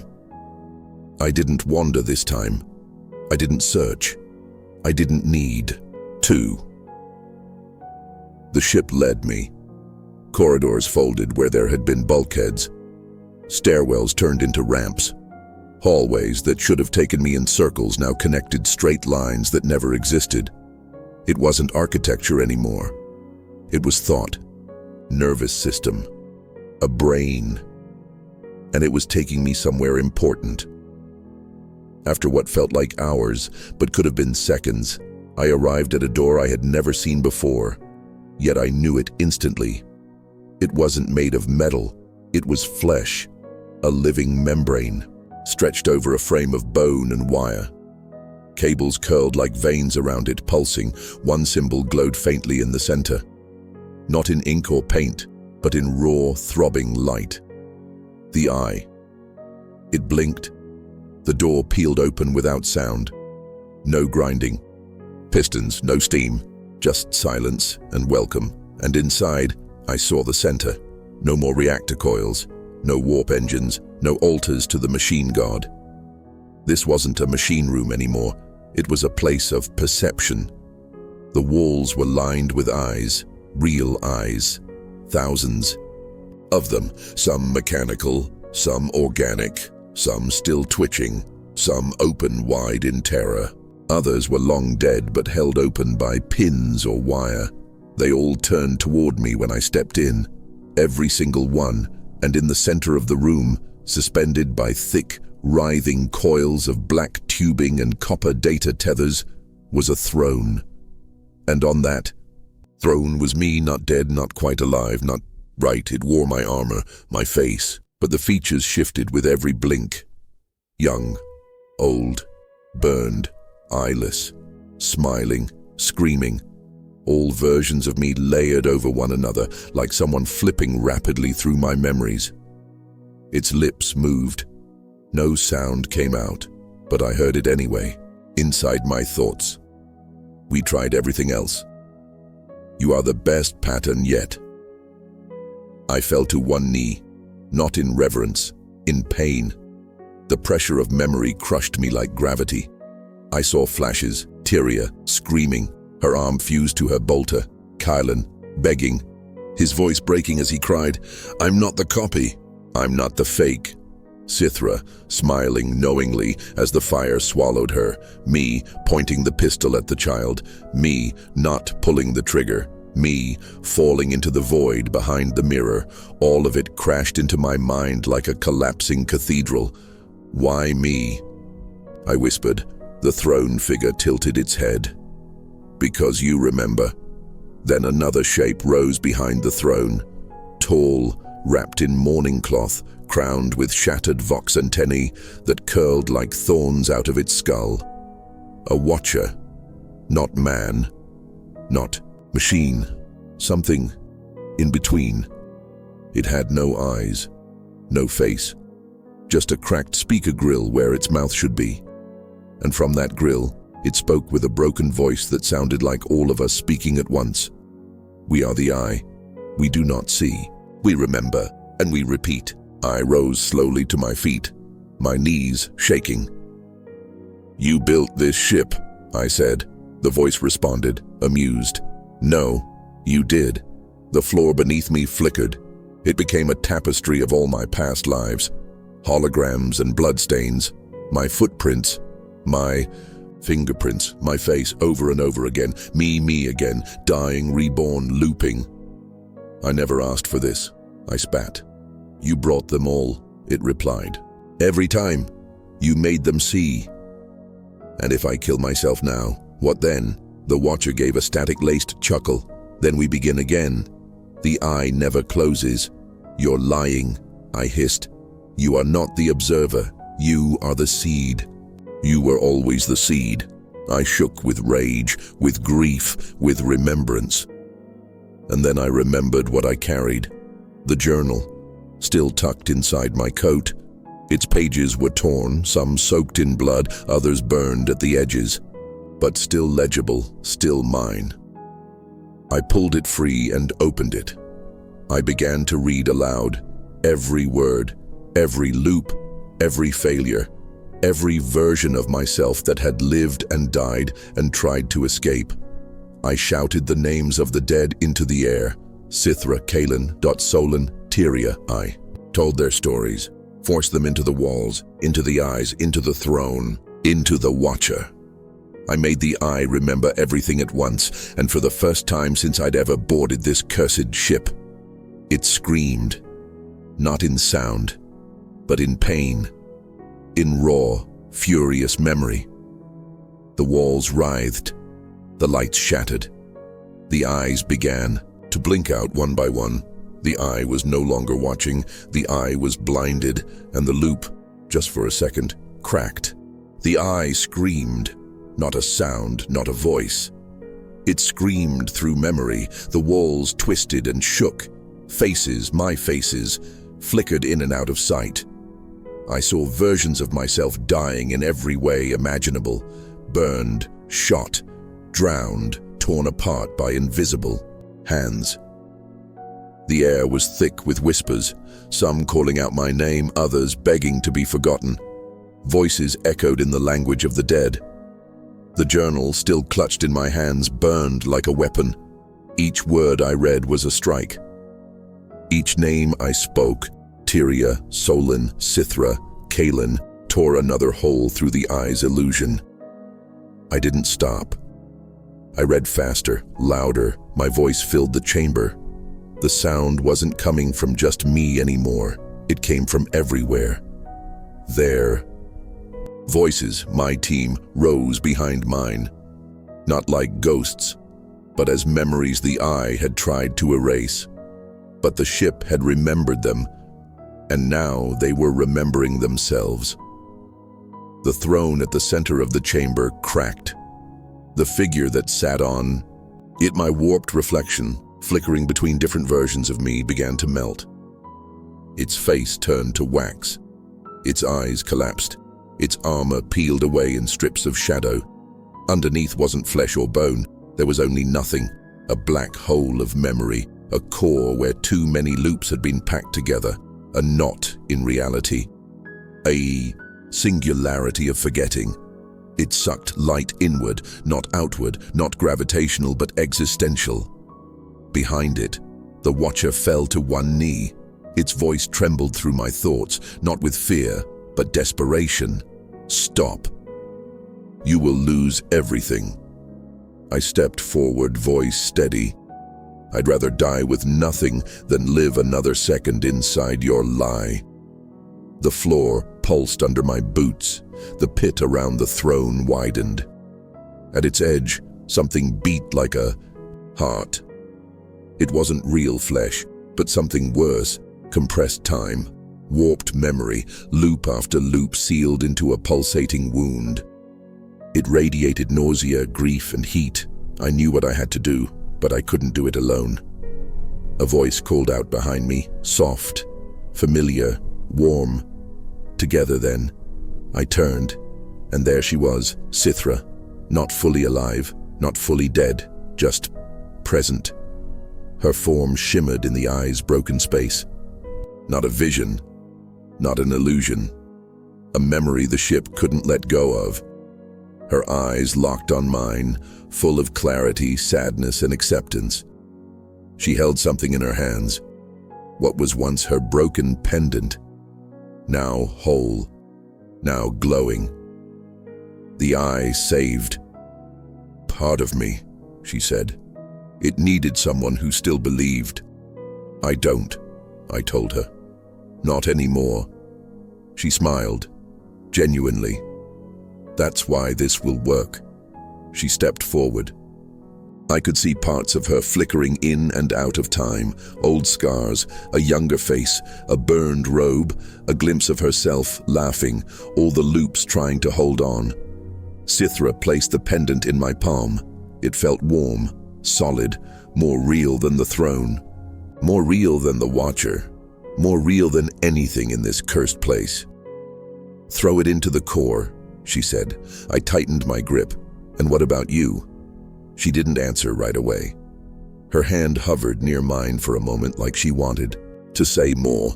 Finally, she whispered, I'm already gone. The shadows behind us began to stir. The eye was trying one last trick. Reflections of me, of her, of all of us. Clones of the team, each one a twisted version from another loop. They began marching forward, reaching out. "Wait," one of them said. "Stop," said another. "There's another way." "I'm the real one," whispered a third. "Don't let it end like this." But I didn't listen. I turned, I raised the pendant. The heart at the edge of the pit pulsed one last time, and I threw it. The pendant flew through the air and struck the core. There was no explosion, no fire, no collapse, just silence. Immediate, total. The throne disappeared. The watcher fell like ash blown by a wind. The pit closed, and I began to fall. Not through the room, not through space, but through everything, through time, through every loop I had ever lived. I saw every version of myself, every death, every pain, every moment I had screamed, bled, or begged. Falling through my own memories, I kept descending deeper, losing faces, losing names, until only one version of me remained, the first, just me, the original. No loops, no layers, no ship, just me. And I landed hard, on cold steel. I gasped. Breath, real air in real lungs. I was lying in a trench. The sky above me was gray. Smoke hung in the air. I could smell dirt, rust, promethium. Artillery rumbled far away, like thunder behind mountains. I sat up. Rain hit my face. There were no red skies, no whispering wolves, no eye. My uniform was tattered. My flak coat was gone. My chest plate was dented but intact. There was no journal, no pendant, no loop. I looked down at my hands. They were calloused, dirty, human. Then, footsteps, voices. Men and women in Imperial Guard colors rounded the corner. Laser guns raised, real eyes behind visors. A sergeant stepped forward. "Name and regiment?" I blinked. I don't know. The soldier lowered his weapon. "You hit your head, trooper. What unit are you with?" I looked around. It was real. It felt real.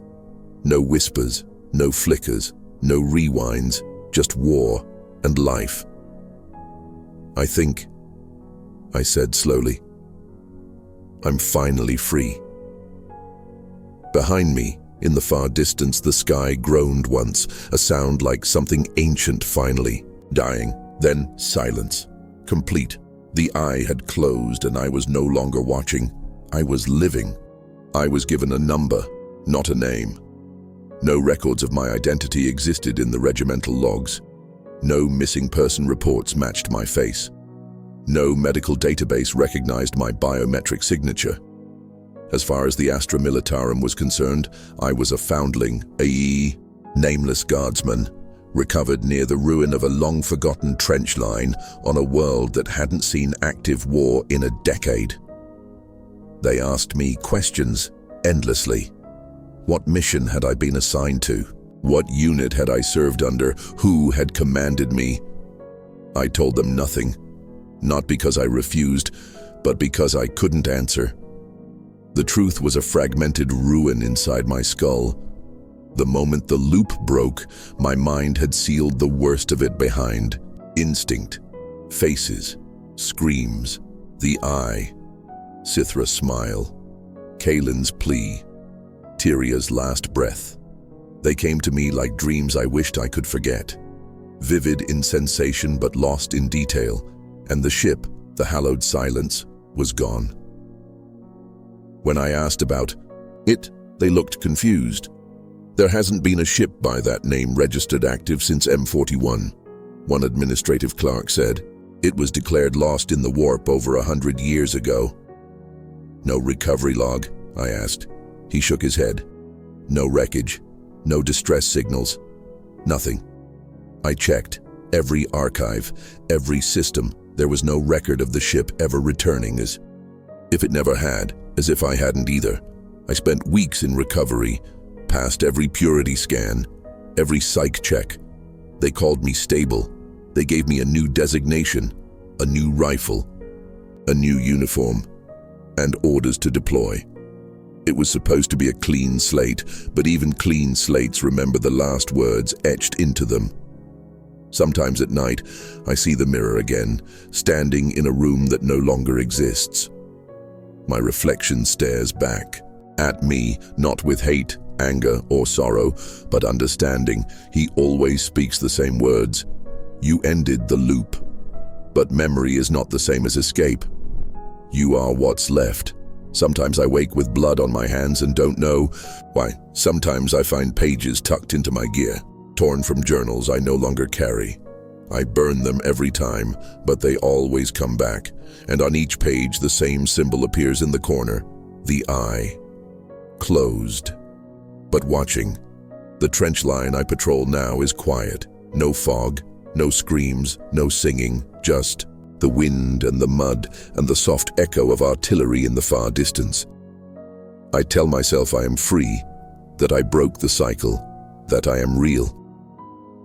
But every once in a while, just as sleep begins to claim me, I hear a child's voice whisper from just behind my eyes, "You were the best version, but we are not finished."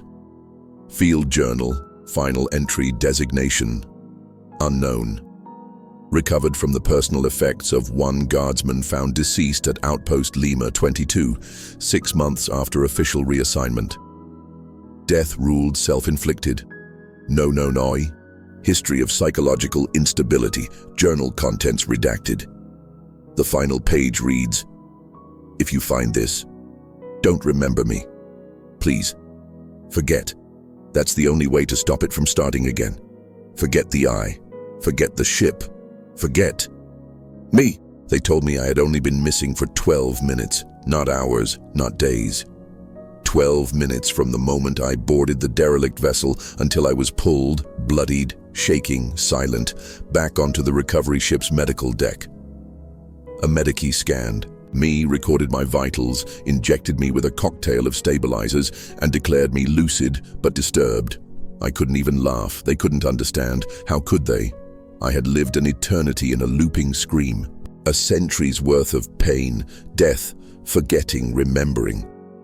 I had written my name in blood and ash across the inside of a machine that thought in memory, not data.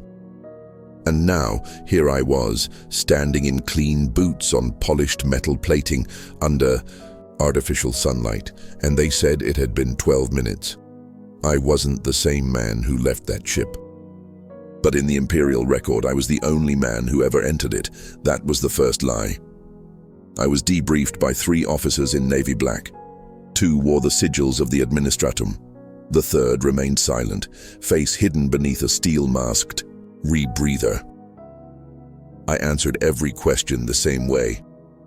I don't remember. It was a coward's answer, but it was also true, not because I'd forgotten, but because the truth wasn't language anymore. It was shape. It was a feeling. It was the sensation of your own face changing without moving, of screaming someone else's memories while they screamed yours, of being killed by versions of yourself you hadn't yet become. I couldn't explain that. So I lied, and they let me go. The Hallowed Silence was purged. That was the official term. Purged. Its orbit was considered unstable. The Mechanicus declared its structural integrity compromised beyond reclamation. Orders came down from high orbit. Detonation protocol, sequence 16. Plasma charges were placed along the spine of the vessel. They blew it to pieces.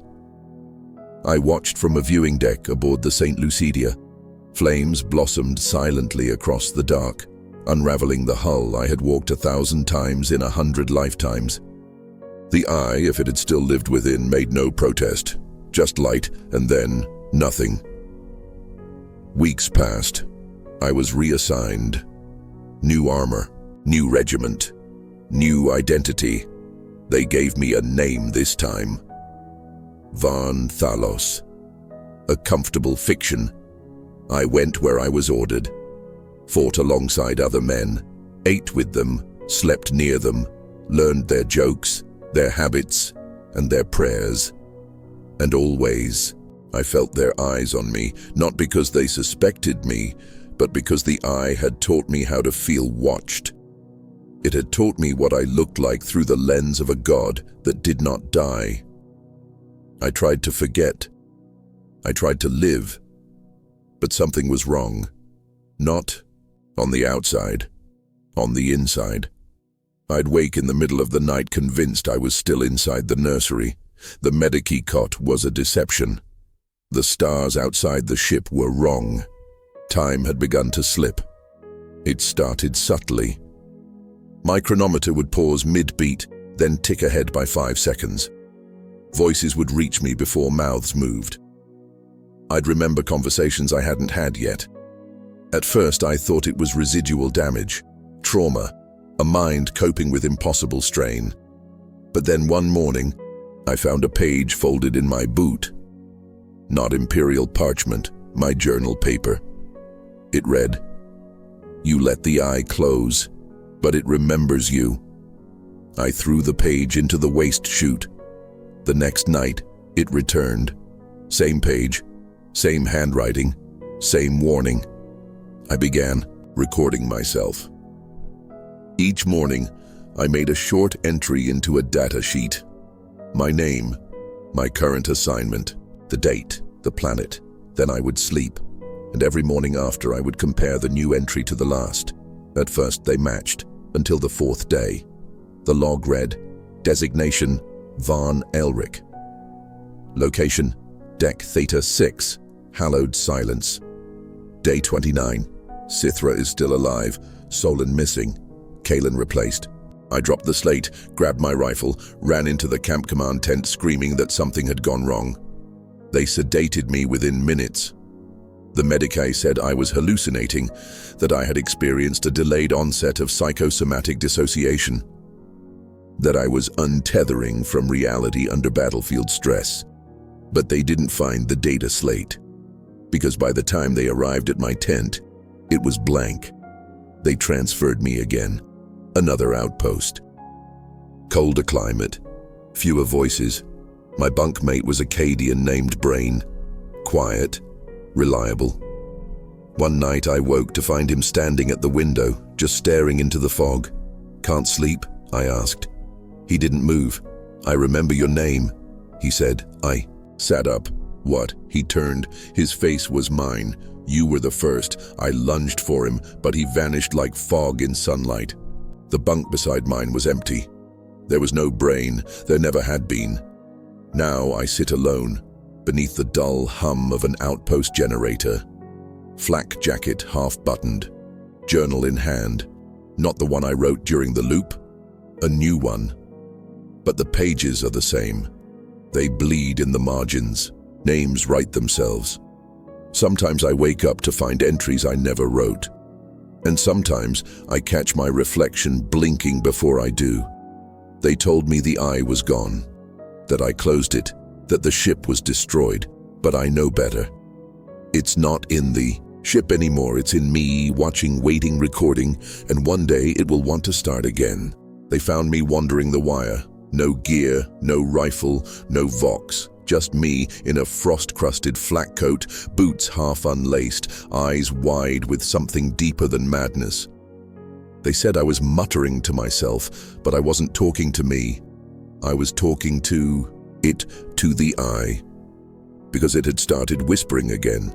Not in dreams, not in visions, but in waking moments, woven into my thoughts like an echo I couldn't outrun. What are you now, without the loop?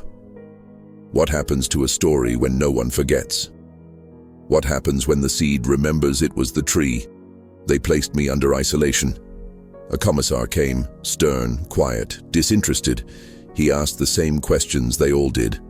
"State your name." "Varn Elric," I said. He checked his data slate. "That's not possible." "I know," I said. "I was someone else last time." He stared at me for a moment, then tapped something into his log. "I see," he said. "Another fragmentation.